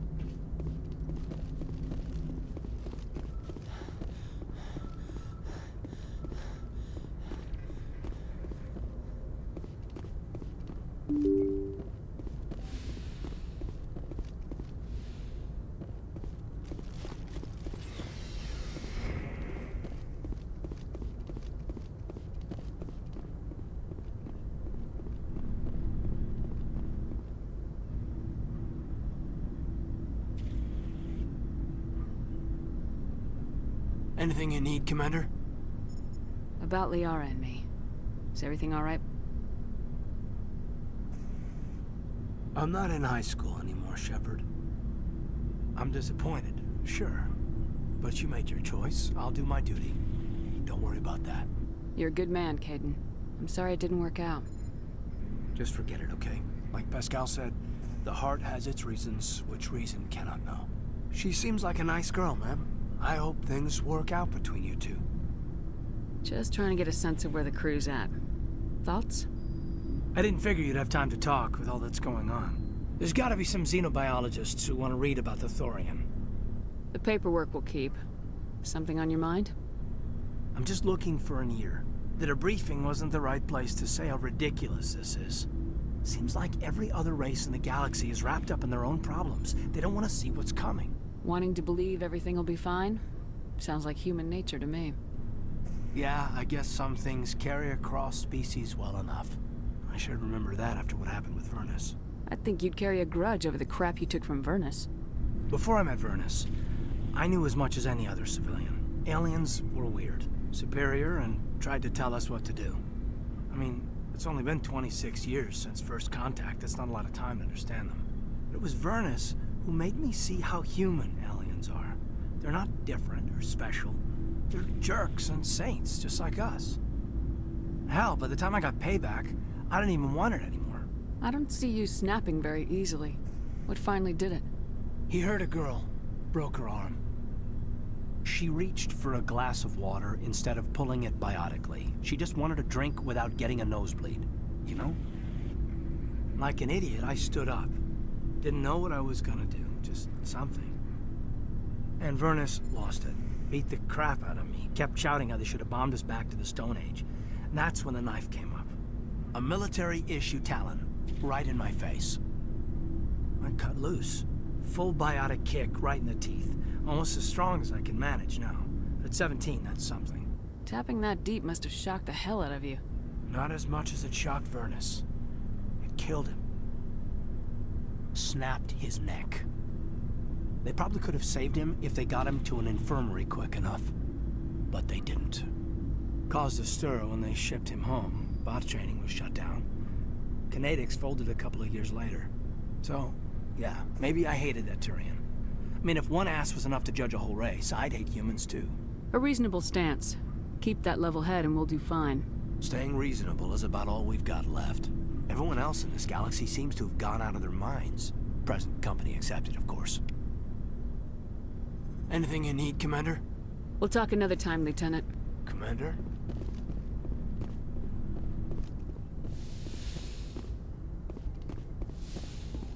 Yes, Commander? Is there something you need? I should go. Goodbye, Commander.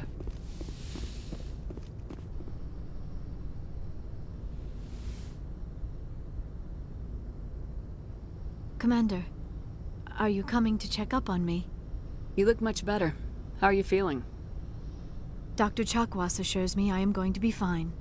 I was impressed with her knowledge of Asari physiology. You're in good hands. Dr. Chakwas knows what she's doing. I get the feeling you want to ask me something, Commander. I like talking with you, Liara. No matter what the subject. You have been very understanding with me, Shepard. Very patient. I appreciate that. I know there are some strange beliefs about my people. I am familiar with the legend of Asari promiscuity, but those rumors have little basis in fact.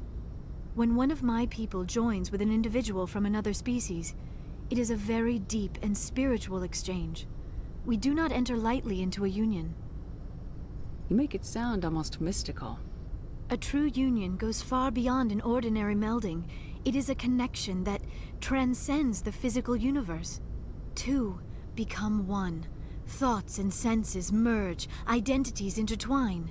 Memories and emotions weave themselves together, becoming entangled in a single, rapturous whole. It is unlike any other experience. In some cases, it can be a truly life-changing event. It sounds amazing. Are you saying... No! Oh, no! I am not very good at this, am I?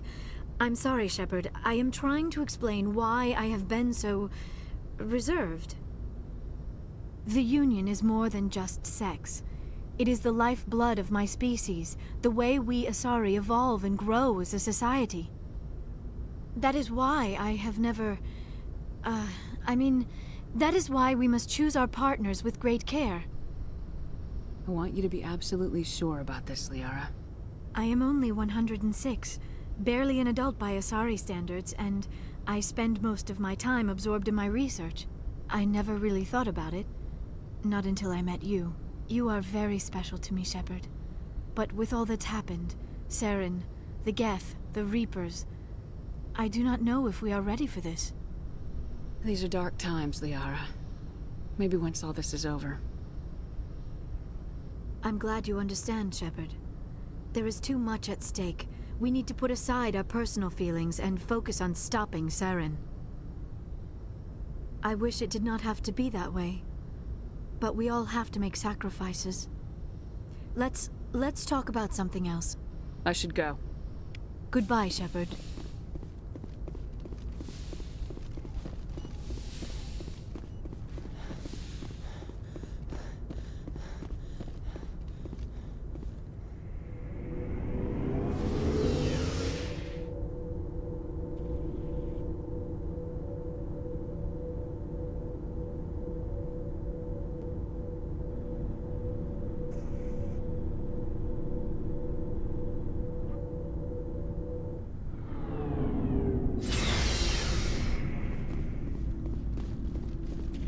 Commander, good to see you.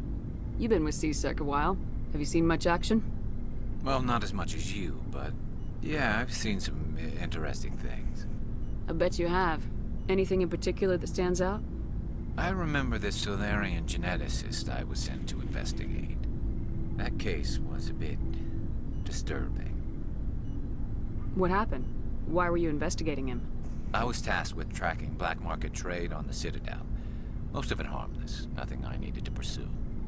But during the course of my investigation, I noticed an increase in the trade of body parts, organs mostly. We usually get a few of those, but not the numbers I was seeing. We weren't sure if there was a new black market lab or if some freak was harvesting organs from citizens. So what was it? Both, actually. But it took us a while to figure that out. So how did you figure out what was happening? First, we got a hold of a sample and ran DNA tests.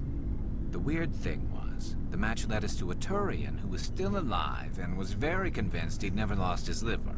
After a bit of digging, I discovered this Turian worked briefly for Dr. Salion, the geneticist. So I went to his lab hoping to find evidence of cloned organ development, but there was nothing. No Solarian hearts, no Turian livers, not one Krogan testicle. You're kidding, right? Why would anyone want Krogan testicles? Some Krogan believe that testicle transplants can increase their virility, counteract the effects of the genophage. It doesn't work, but that doesn't stop them from buying. They'll pay up to 10,000 credits each. That's 40,000 for a full set. Somebody's making a killing out there. What'd you do about the geneticist? I brought in some of his employees for interrogation, to see if I could get them to talk. While I was interviewing one of them, I came across something suspicious. You mean threatening? Was that really necessary? Maybe, maybe not. Either way, it paid off. One of my detainees started bleeding profusely during the interview. We offered to patch him up, and he got frantic, freaked out. I ordered a full exam to find out what was going on. Our medics found incisions all over his body, some of them fresh. That was our big break. These people weren't just Dr. Salion's employees. They were test tubes. Walking, living test tubes. He was growing parts inside these people? Exactly. He cloned their organs right inside their own bodies. Then he harvested them and sold them off. Most of the victims were poor. He'd pay them each a small percentage of the sales, but only if the organs were good. Sometimes an organ wouldn't grow properly, so he'd just leave it in them. Most of them were a mess, but only on the inside, hidden so nobody could see it.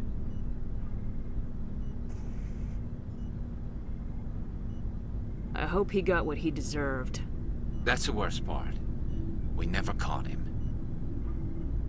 Why not? What the hell happened? He ran. blew his lab, grabbed some of his employees, and headed for the nearest space dock. By the time I found out, his ship was already leaving. He threatened to kill his hostages if we tried to stop him.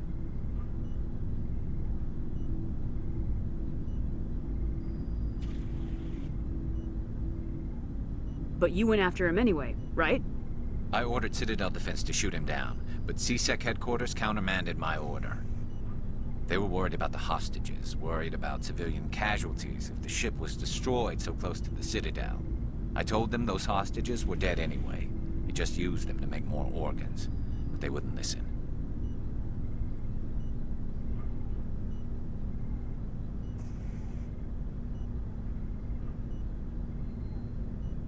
It's not worth the risk. You pursue the vessel and disable it. That's the best choice. They sent the military after him, but he got away just the same. Yes, they did. I went to Palin and told him what I thought of him and his policies. He said if I didn't like it, I could quit. Well, I almost did. All they had to do was disable that ship, stop him from running. Maybe the hostages die, maybe they don't, but at least we stopped the bastard responsible for it all.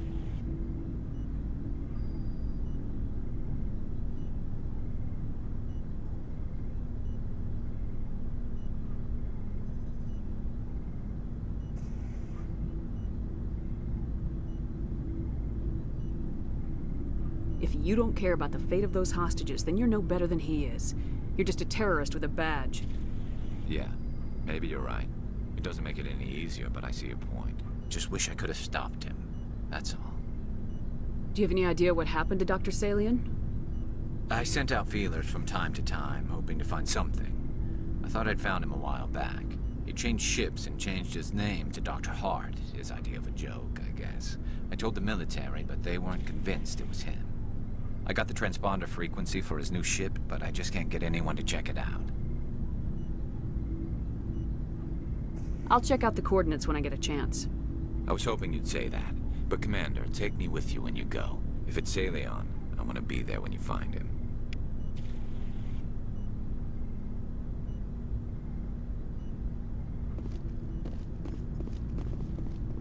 What do you want, Shepard? Why did you become a mercenary? Lots of reasons. Such as? Such as, I needed to get out of our system. I needed to eat. I needed to survive. Why not stay and help your people? I tried to help. That's why I had to leave. What happened? I was betrayed. I was head of a small tribe. We were trying to restore order after the war, but the other tribes were against us. They followed Jared, one of the few warlords who survived the war with the Turians. But he was old, and so were his ideas. He wanted to continue the war. He wanted us to fight. Turians, Solarians, each other. It didn't matter who, as long as we were fighting. What did you want? I just wanted Jared to shut up, to stop his ranting. I wanted him to stop leading the tribes astray. But he couldn't understand how much things had changed.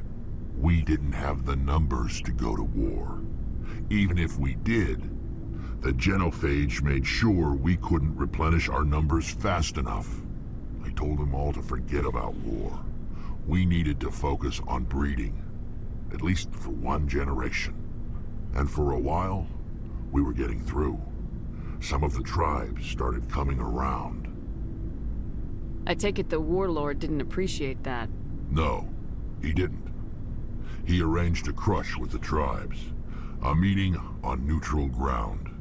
He wanted to talk. We met at the Hollows, near the graves of our ancestors. The skulls of our dead laid bare to remind us where we come from, and where we all go.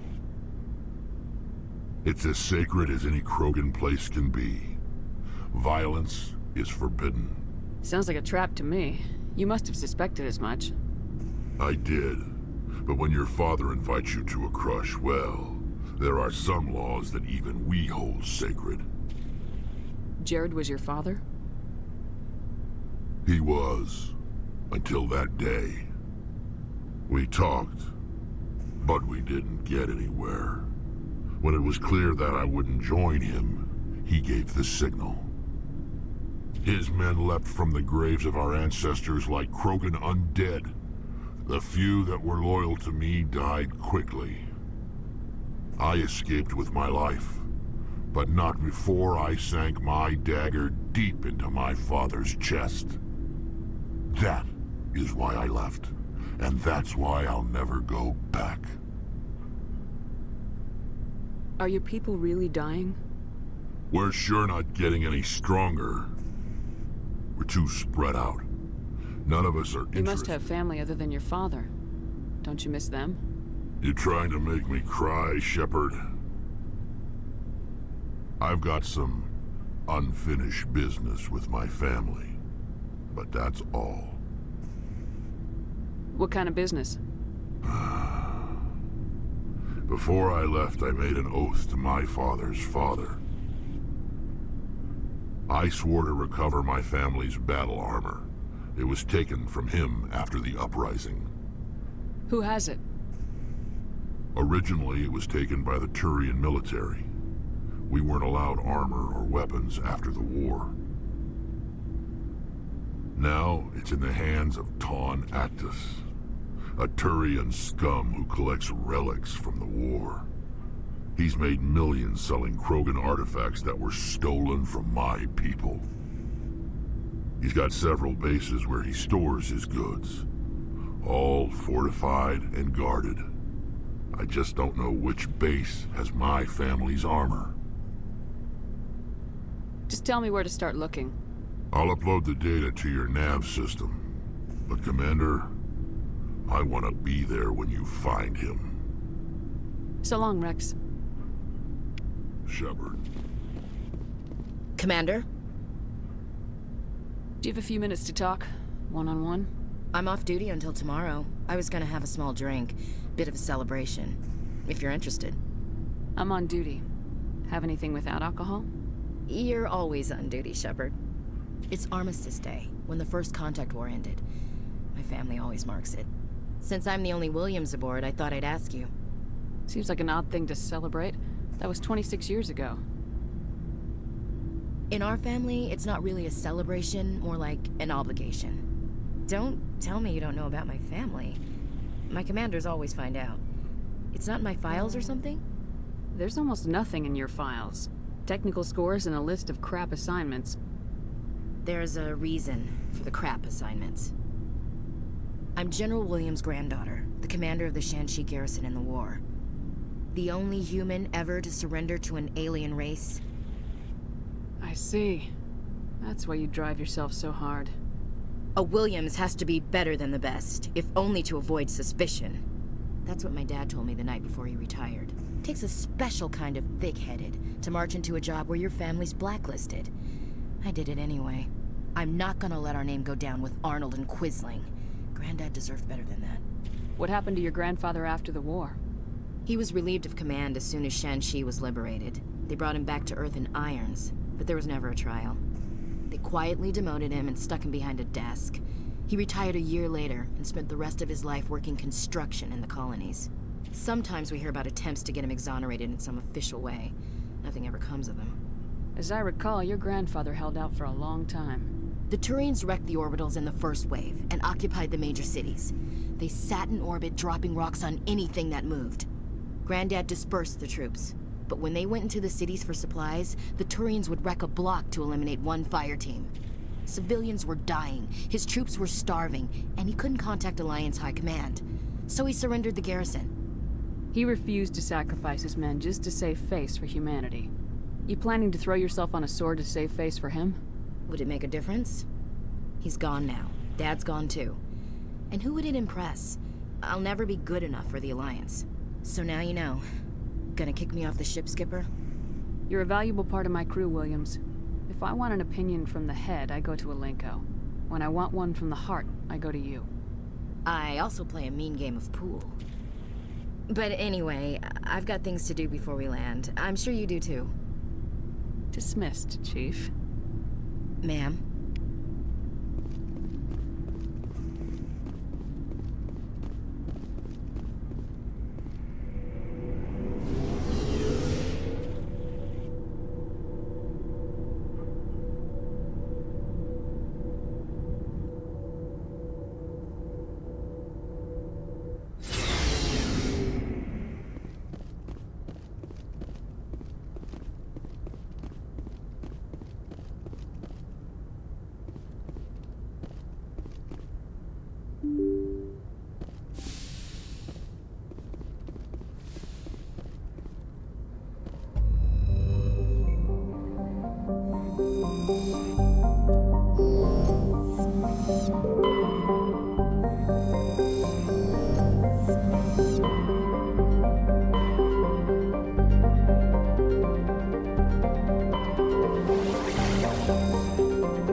Commander, I'm reading a signal. Must be our Solarian infiltration team. Check out those defense towers.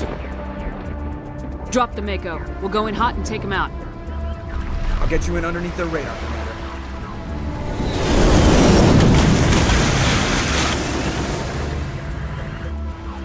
Got a clean drop, Commander.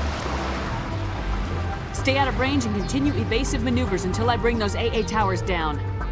I know the drill. Meet you at the camp once those towers are offline. Joke around.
is our target, Commander.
I'm reading that the grid is down, Commander.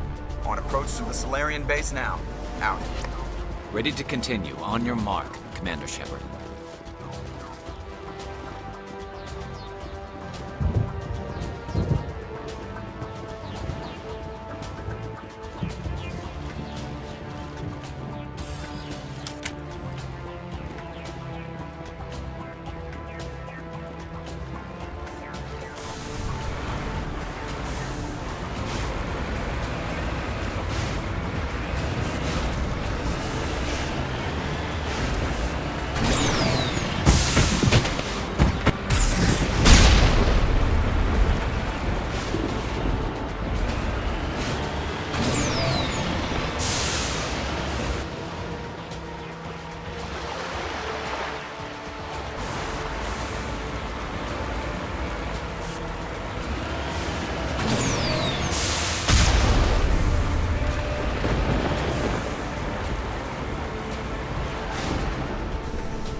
touched down at the base, but it looks like we're grounded.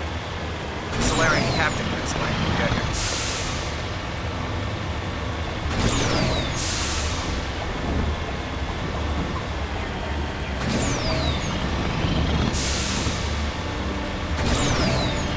There's the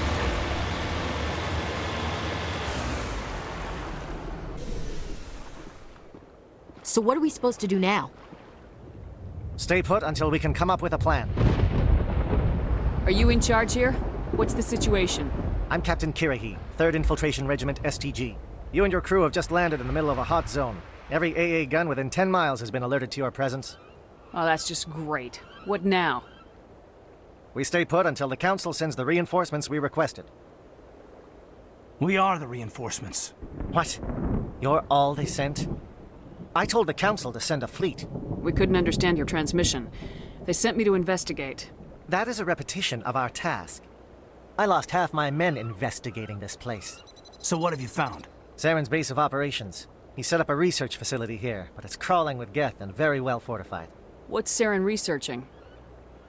He's using the facility to breed an army of Krogan. How is that possible? Apparently, Saren has discovered a cure for the genophage. The Geth are bad enough, but a Krogan army. He'd be almost unstoppable. Exactly my thoughts. We must ensure that this facility and its secrets are destroyed. Destroyed? I don't think so. Our people are dying. This cure can save them. If that cure leaves this planet, the Krogan will become unstoppable. We can't make the same mistake again. We are not a mistake. Is he going to be a problem? We already have enough angry Krogan to deal with. He'll be fine. I'll talk to him. I'd appreciate that, Commander. My men and I need to rethink our plan of attack. Can you give us some time? Go ahead, Captain. I'll come back soon. We won't be long, Commander. In the meantime, if you need any supplies, you can talk to Commander Rentola. He's in one of the tents nearby. Looks like things are a bit of a mess. Yeah. I wouldn't be so worried if it wasn't for Rex. Looks like he's gonna blow a gasket. You think I should go talk to him? It wouldn't hurt. Well, it might, actually. Just do it carefully. I'll be careful. But be ready, just in case. I'm always ready.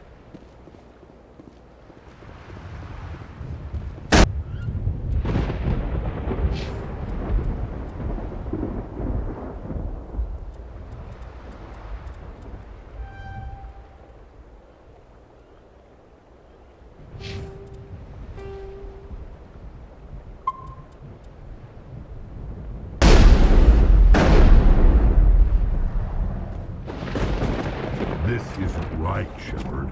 If there's a cure for the genophage, we can't destroy it. I understand you're upset, but we both know Saren's the enemy here. He's the one you should be angry with. Really? Saren created a cure for my people. You want to destroy it. Help me out here, Shepard. The lines between friend and foe are getting a little blurry from where I stand. This isn't a cure, it's a weapon, and if Saren is allowed to use it, you won't be around to reap the benefits. None of us will. That's a chance we should be willing to take. This is the fate of my entire people we're talking about. If you can't give me a better reason than this to destroy the hopes of my people, then I'm done with you. I can't let you jeopardize the mission. So that's it. All this time, and that's all I get from you. How can you not see what this means to the Krogan? This base can't be destroyed. I won't allow it. These Krogan are slaves of Saren. Puppets, tools to be used and discarded. Is that what you want for your people? No, we were tools for the Council once. To thank us for wiping out the Arachni, they neutered us all. I doubt Saren will be as generous. All right, Shepard. You've made your point. I don't like this, but I trust you enough to follow your lead. Just one thing. When we find Saren, I want his head.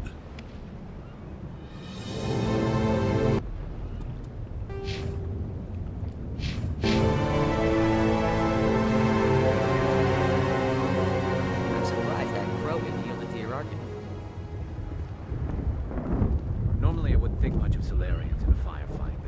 soldiers seem well trained. Thank you for speaking with the Krogan. The assault on Saren's base will be difficult enough as it is. I assume that means you've come up with a plan. Of sorts. We can convert our ship's drive system into a 20-kiloton ordnance. Crude, but effective. Nice.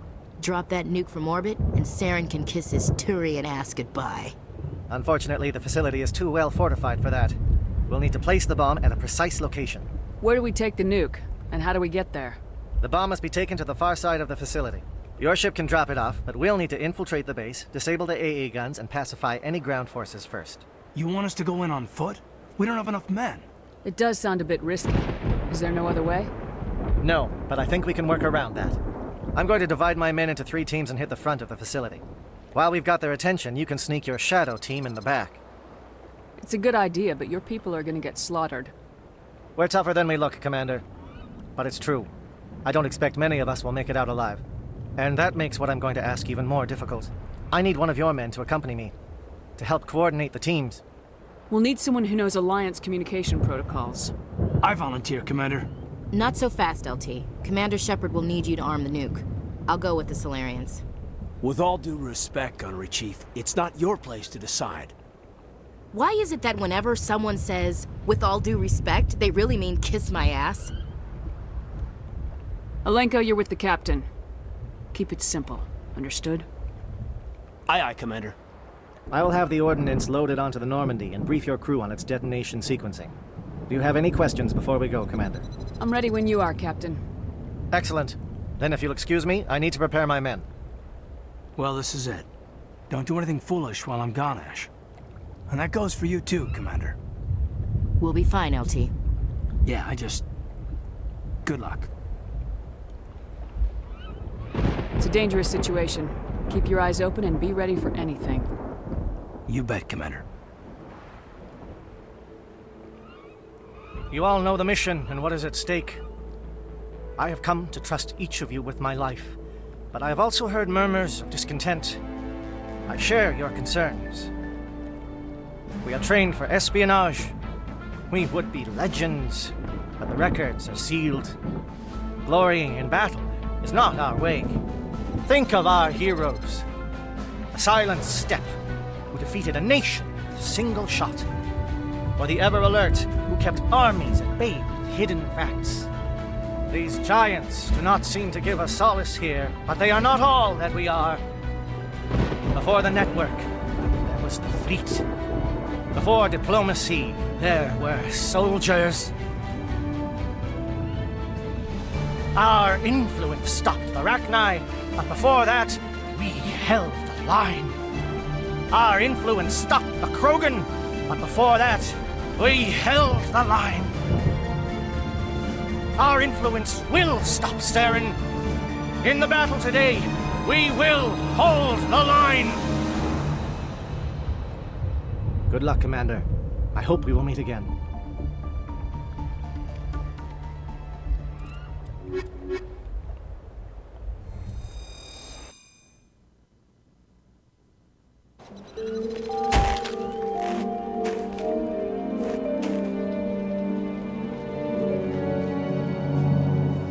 Comm check. Do you read me, Commander? Loud and clear. Good. We'll start our push. We'll try to make it to the AA guns, but it might be up to you to finish the job. And Commander, if you see any way to undermine their defenses, we could definitely use the help.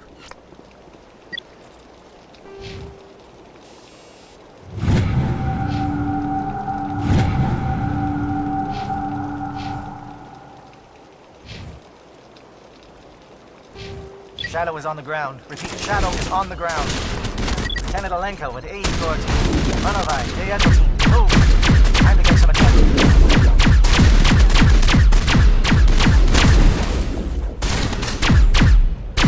Fire is coordinated on Monovite team. We can't reach the Geth turrets. They're out of range.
Something scrambled their targeting.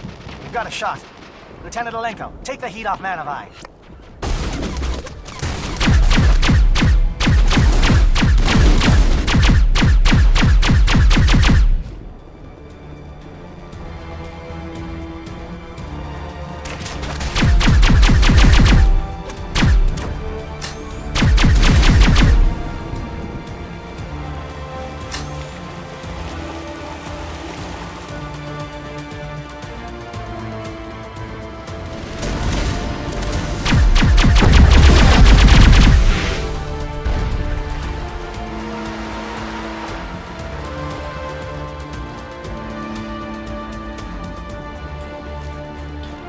Calling SAT strikes. J.Edo, watch for comm stations. Alenko, can you see anything?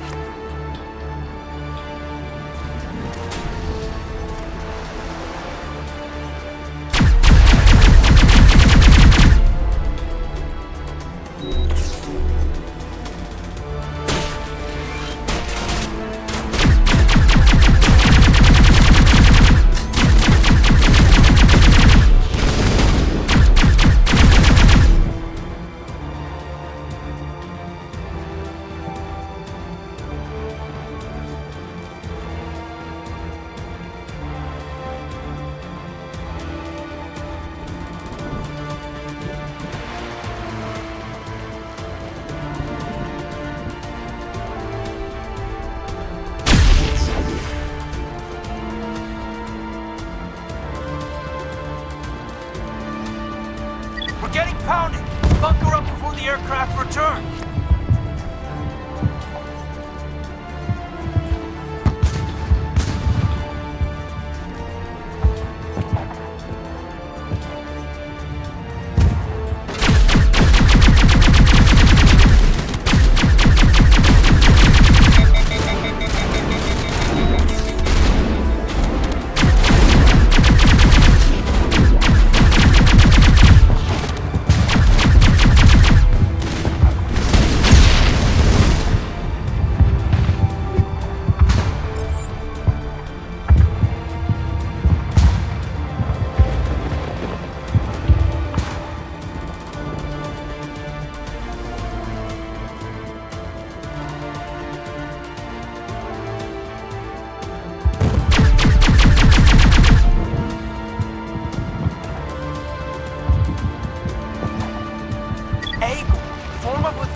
Hold that line.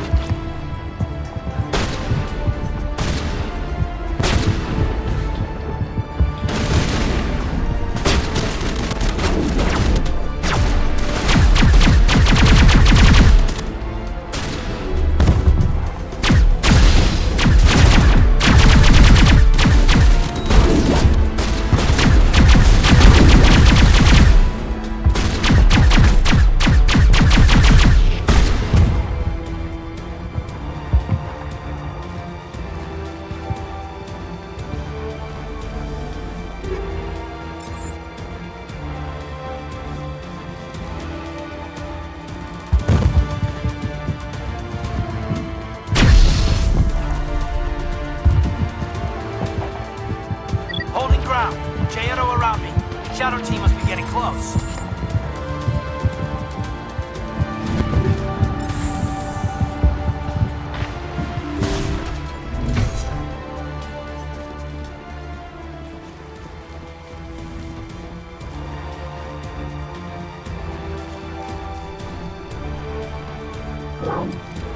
We've got access to base security.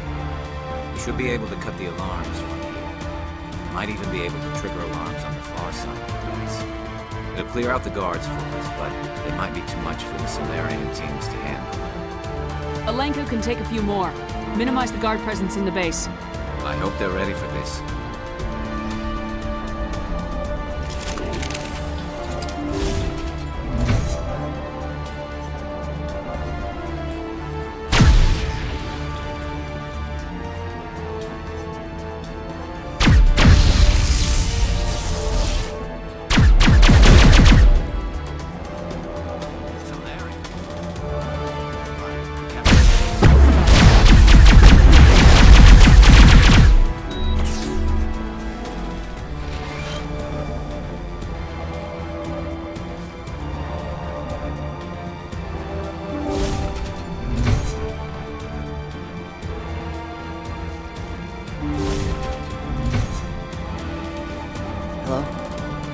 someone out there?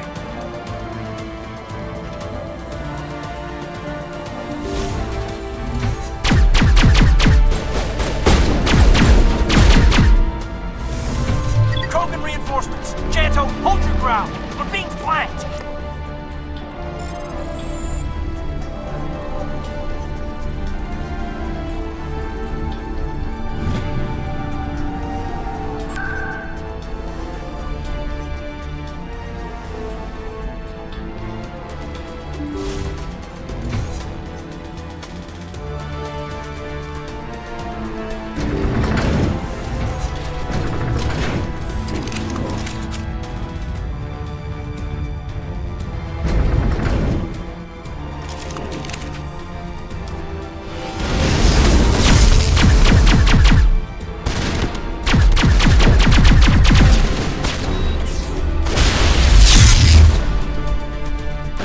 What is going on here? Where are the guards? Where is Saren? No, stay back. This is important work. This is the glorious salvation of my species. You will not destroy the work we have started.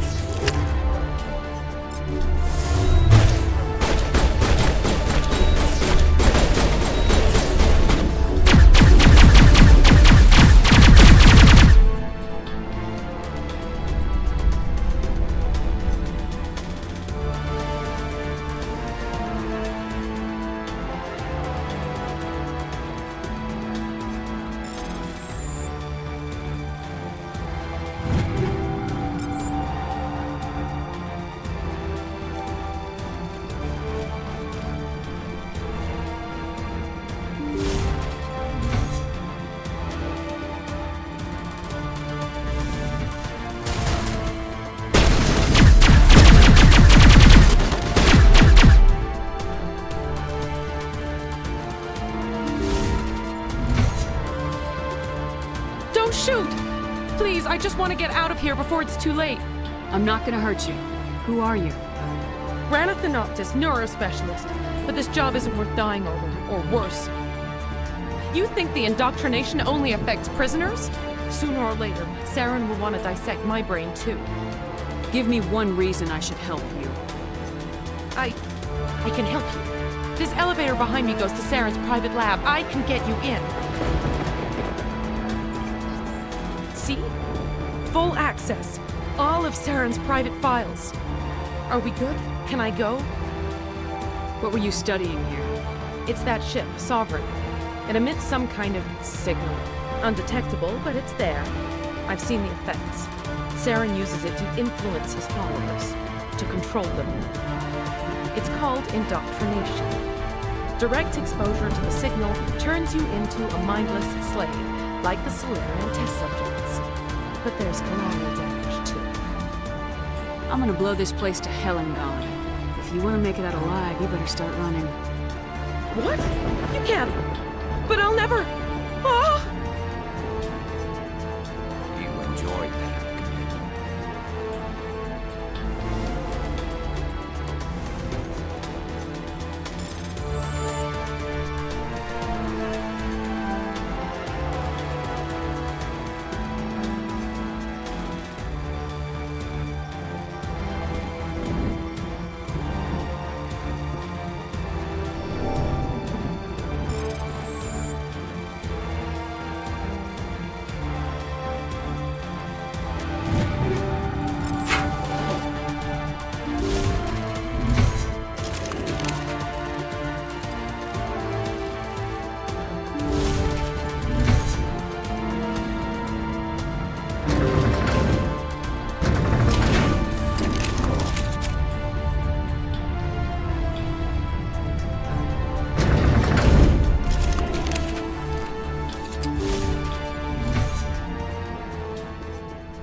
Commander, look over here. It's another beacon, like the one on Eden Prime.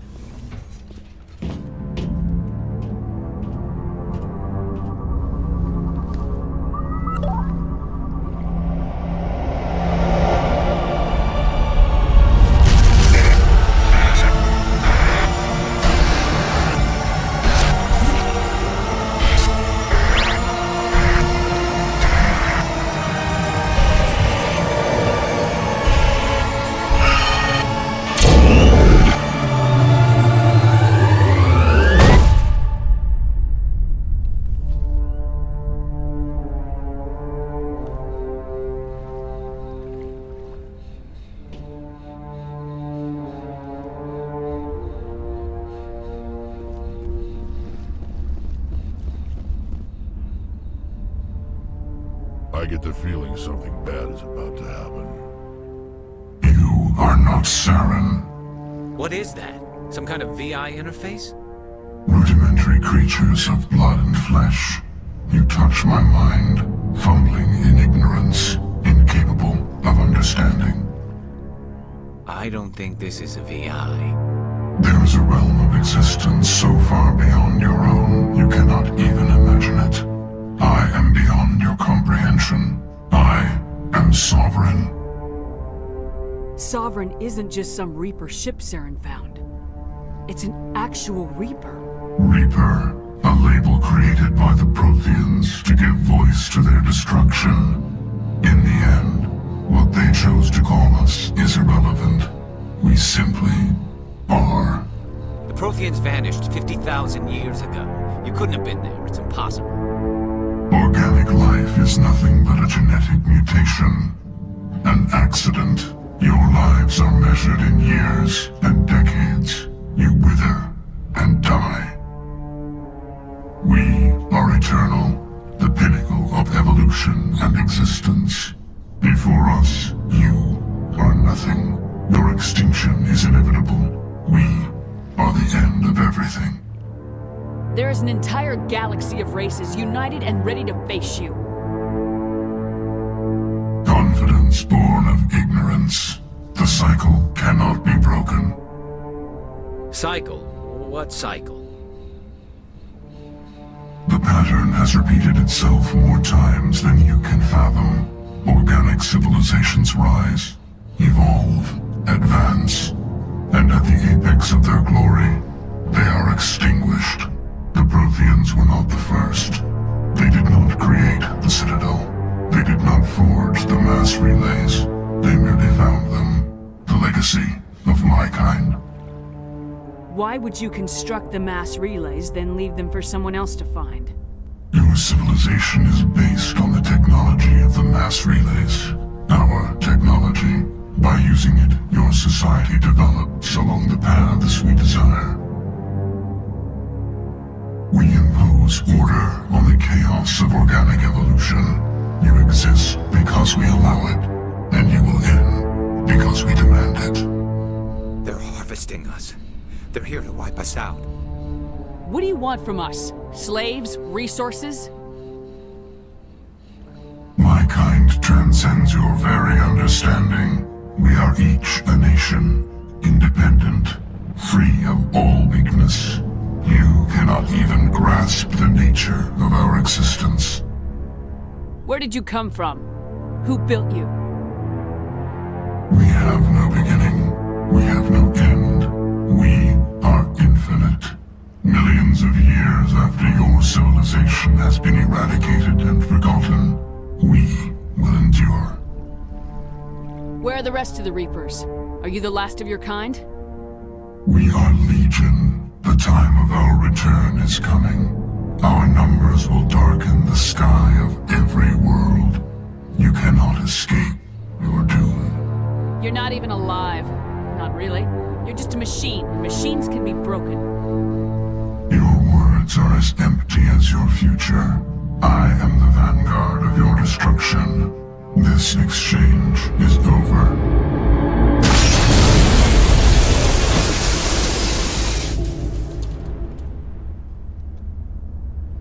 Commander, we got trouble. Hit me, Joker. That ship's Sovereign? It's moving. I don't know what you did down there, but that thing just pulled a turn that would shear any of our ships in half. It's coming your way and it's coming hard. You need to wrap things up in there fast. This console's been disabled. Orders, Commander. Let's head to the breeding facility. Joker can pick us up after we set the nuke.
That's the gun. We need to clear those Geth and get the charges set.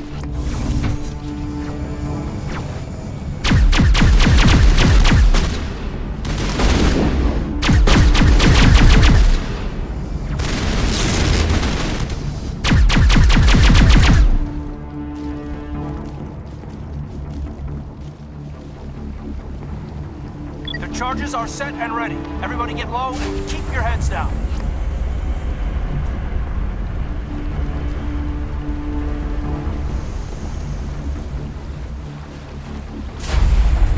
All right! Nice work. That's one less thing to worry about. Commander, I'm bringing us in. I'll get as close to the site as I can.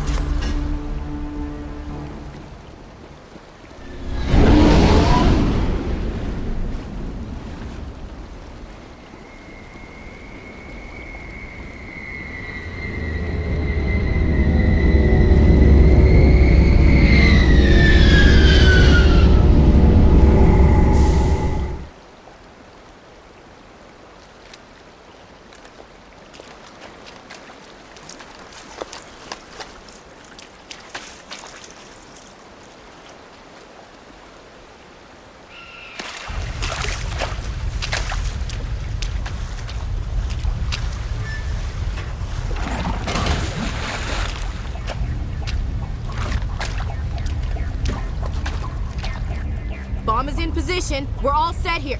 Commander, do you read me? The nuke is almost ready, Lieutenant. Get to the rendezvous point. Negative, Commander. The Geth have us pinned down on the AA tower. We've taken heavy casualties. Captain Kirahi's dead. We'll never make the rendezvous point in time. Get them out of there, Joker, now! Negative. It's too hot. You can't risk it. We'll hold them off as long as we... It's okay, Commander. I need a couple of minutes to finish arming the nuke. Go get them and meet me back here. Up to the AA tower. Move!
Hold on, Chief. I'm coming back to get you. Negative! It's too late for us! There's just too many of them! I'm activating the nuke! What are you doing, Chief? Making sure this bomb goes off, no matter what! It's done, Commander. Go get the Lieutenant and get the hell out of here! Belay that. We can handle ourselves. Go back and get Williams. Williams, radio Joker and tell him to meet us at the bomb site. Yes, Commander, It's the right choice, and you know it, Ash. I'm sorry, Caden. I had to make a choice. I understand, Commander. I don't regret a thing.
It was all for nothing.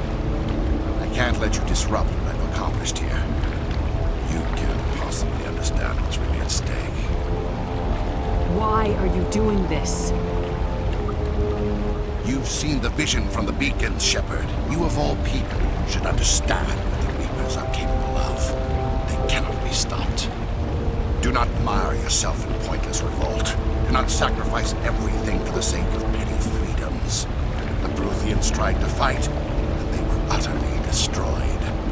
Trillions dead, but what if they had bowed before the invaders? Would the Protheans still exist? Is submission not preferable to extinction?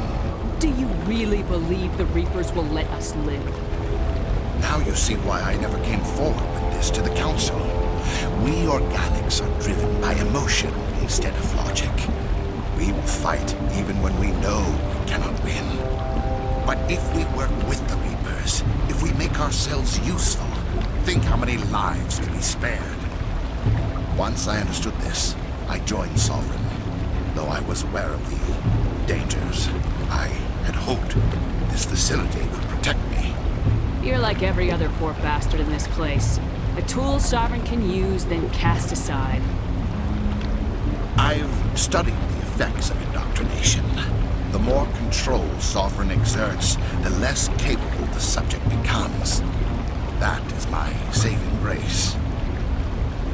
Sovereign needs me to find the conduit. My mind is still my own, for now. But the transformation from ally to servant can be subtle. I will not let it happen to me. Why are the Geth following Sovereign? They believe Sovereign to be some kind of god, the pinnacle of their own evolution. But the reaction of their deity is most telling. It is insulted. Sovereign does not desire the pinnacle to devotions the Geth hurled at it. They are just tools, and no amount of belief on their part will change that. But as tools, they are useful. They will survive the coming invasion. If organic life is to survive, we must also prove they're useful. We must work with the Reapers. Tell me why Sovereign needs the conduit. Tell me what it is. Maybe we can find a way to stop them. The conduit is the key to your destruction and my salvation. Sovereign needs my help to find it. That is the only reason I have not been indoctrinated. Sovereign's manipulating you and you don't even know it. You're already under its power. No, Sovereign needs me. If I find the conduit, I've been promised a reprieve from the inevitable. This is my only hope. Together we can stop Sovereign. We don't have to submit to the Reapers, we can beat them. I no longer believe that, Shepard. Visions cannot be denied. The Reapers are too powerful. The only hope of survival is to join with them. Sovereign is a machine. It thinks like a machine. If I can prove my value, I become a resource worth maintaining. There is no other logical conclusion. You were a Spectre. You were sworn to defend the galaxy. Then you broke that vow to save yourself. I'm not doing this for myself. Don't you see? Sovereign will succeed. It is inevitable. My way is the only way any of us will survive. I'm forging an alliance between us and the Reapers, between organics and machines. And in doing so, I will save more lives than have ever existed. But you would undo my work. You would doom our entire civilization to complete annihilation. And for that, we must die.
Everybody, hang on!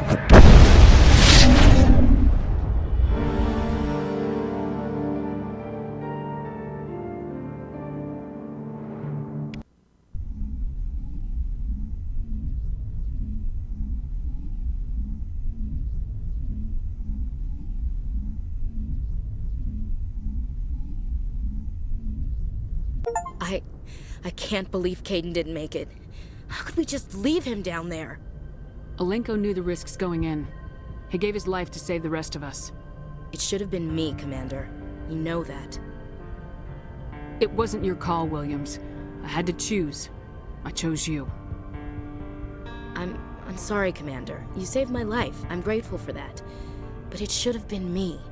Alenko was a superior officer. I would have gladly stayed behind. Ash, how far are you going to drive yourself? Are you trying to be a martyr? To redeem your grandfather's honor? That's not fair. What the public and the military did to him was unfair, but I don't want to lose a good soldier over it. Aye, Commander. Commander, excuse me for interrupting, but I have an idea. I think the beacon you found in Saren's base was similar to the one you found on Eden Prime. It may have filled in the missing pieces of your vision. I might be able to help you put all those pieces together. You want to join our minds again, don't you? Okay, go ahead.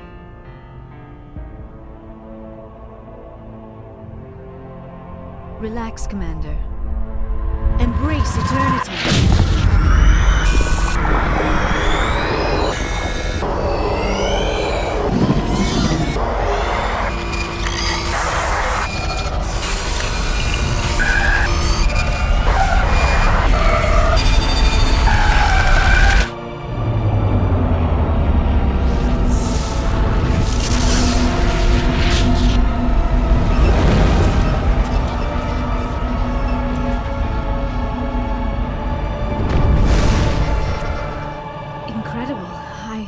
I never thought the images would be so intense.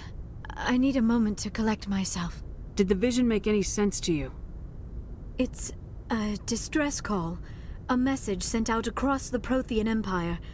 A warning against the Reapers, but the warning came too late. What about the conduit? There were other images, locations, places I recognized from my research. Ilos! The conduit is on Ilos! That is why Saren needed to find the Mu relay. It is the only way to get to Ilos. We need to get to Ilos. Forget it. The Mu relay's inside the Terminus systems. Alliance ships are not welcome there. Neither are Spectres. The conduit's on Ilos. That's where Saren's heading. I'll be waiting for him when he gets there. Saren will have his entire fleet orbiting Ilos. You will never make it down to the surface without reinforcements. You must alert the Council. We need a fleet to... I am sorry. The joining is exhausting. I should go to the medical bay and lie down for a moment. We're done here. Dismissed. Commander, there's a convoy nearby. I can link us in if you want to report back to the Citadel Council. You know, to warn them about Sovereign. Set the link up, Joker. They need to know. Patching it through. Commander Shepard, I'm pleased to see your mission on Vermar was a success. Saren is formidable enough without an army of Krogan serving under him. The Krogan would have served Sovereign, a Reaper. Yes, we saw mention of this on your report. Sovereign, Ascension machine, a true artificial intelligence. This news is quite alarming, if it turns out to be accurate. Sovereign's a Reaper. Saren admitted it. He's playing you, Shepard. Saren still has contacts on the Citadel. He probably saw your earlier reports, the ones talking about your vision and the Reapers. It's highly possible Saren is using false information to throw you off balance. Our own intelligence has never turned up any corroborating information. Sooner or later, you're gonna have to take something I say on faith, Counselor. Try to see this from our perspective, Commander. Saren is a threat we can recognize. However, as far as we know, the Reapers only exist in your visions. Our decisions affect trillions of lives. We cannot act on the accusations of a single person, even a Spectre. Not without solid evidence. The Council cannot take any official action here. That is why we created the Spectres. You have the authority to act as you see fit. If you truly believe Sovereign is the real threat, you must take whatever steps are necessary to stop it. And Saren. Good luck, Commander. From all of us.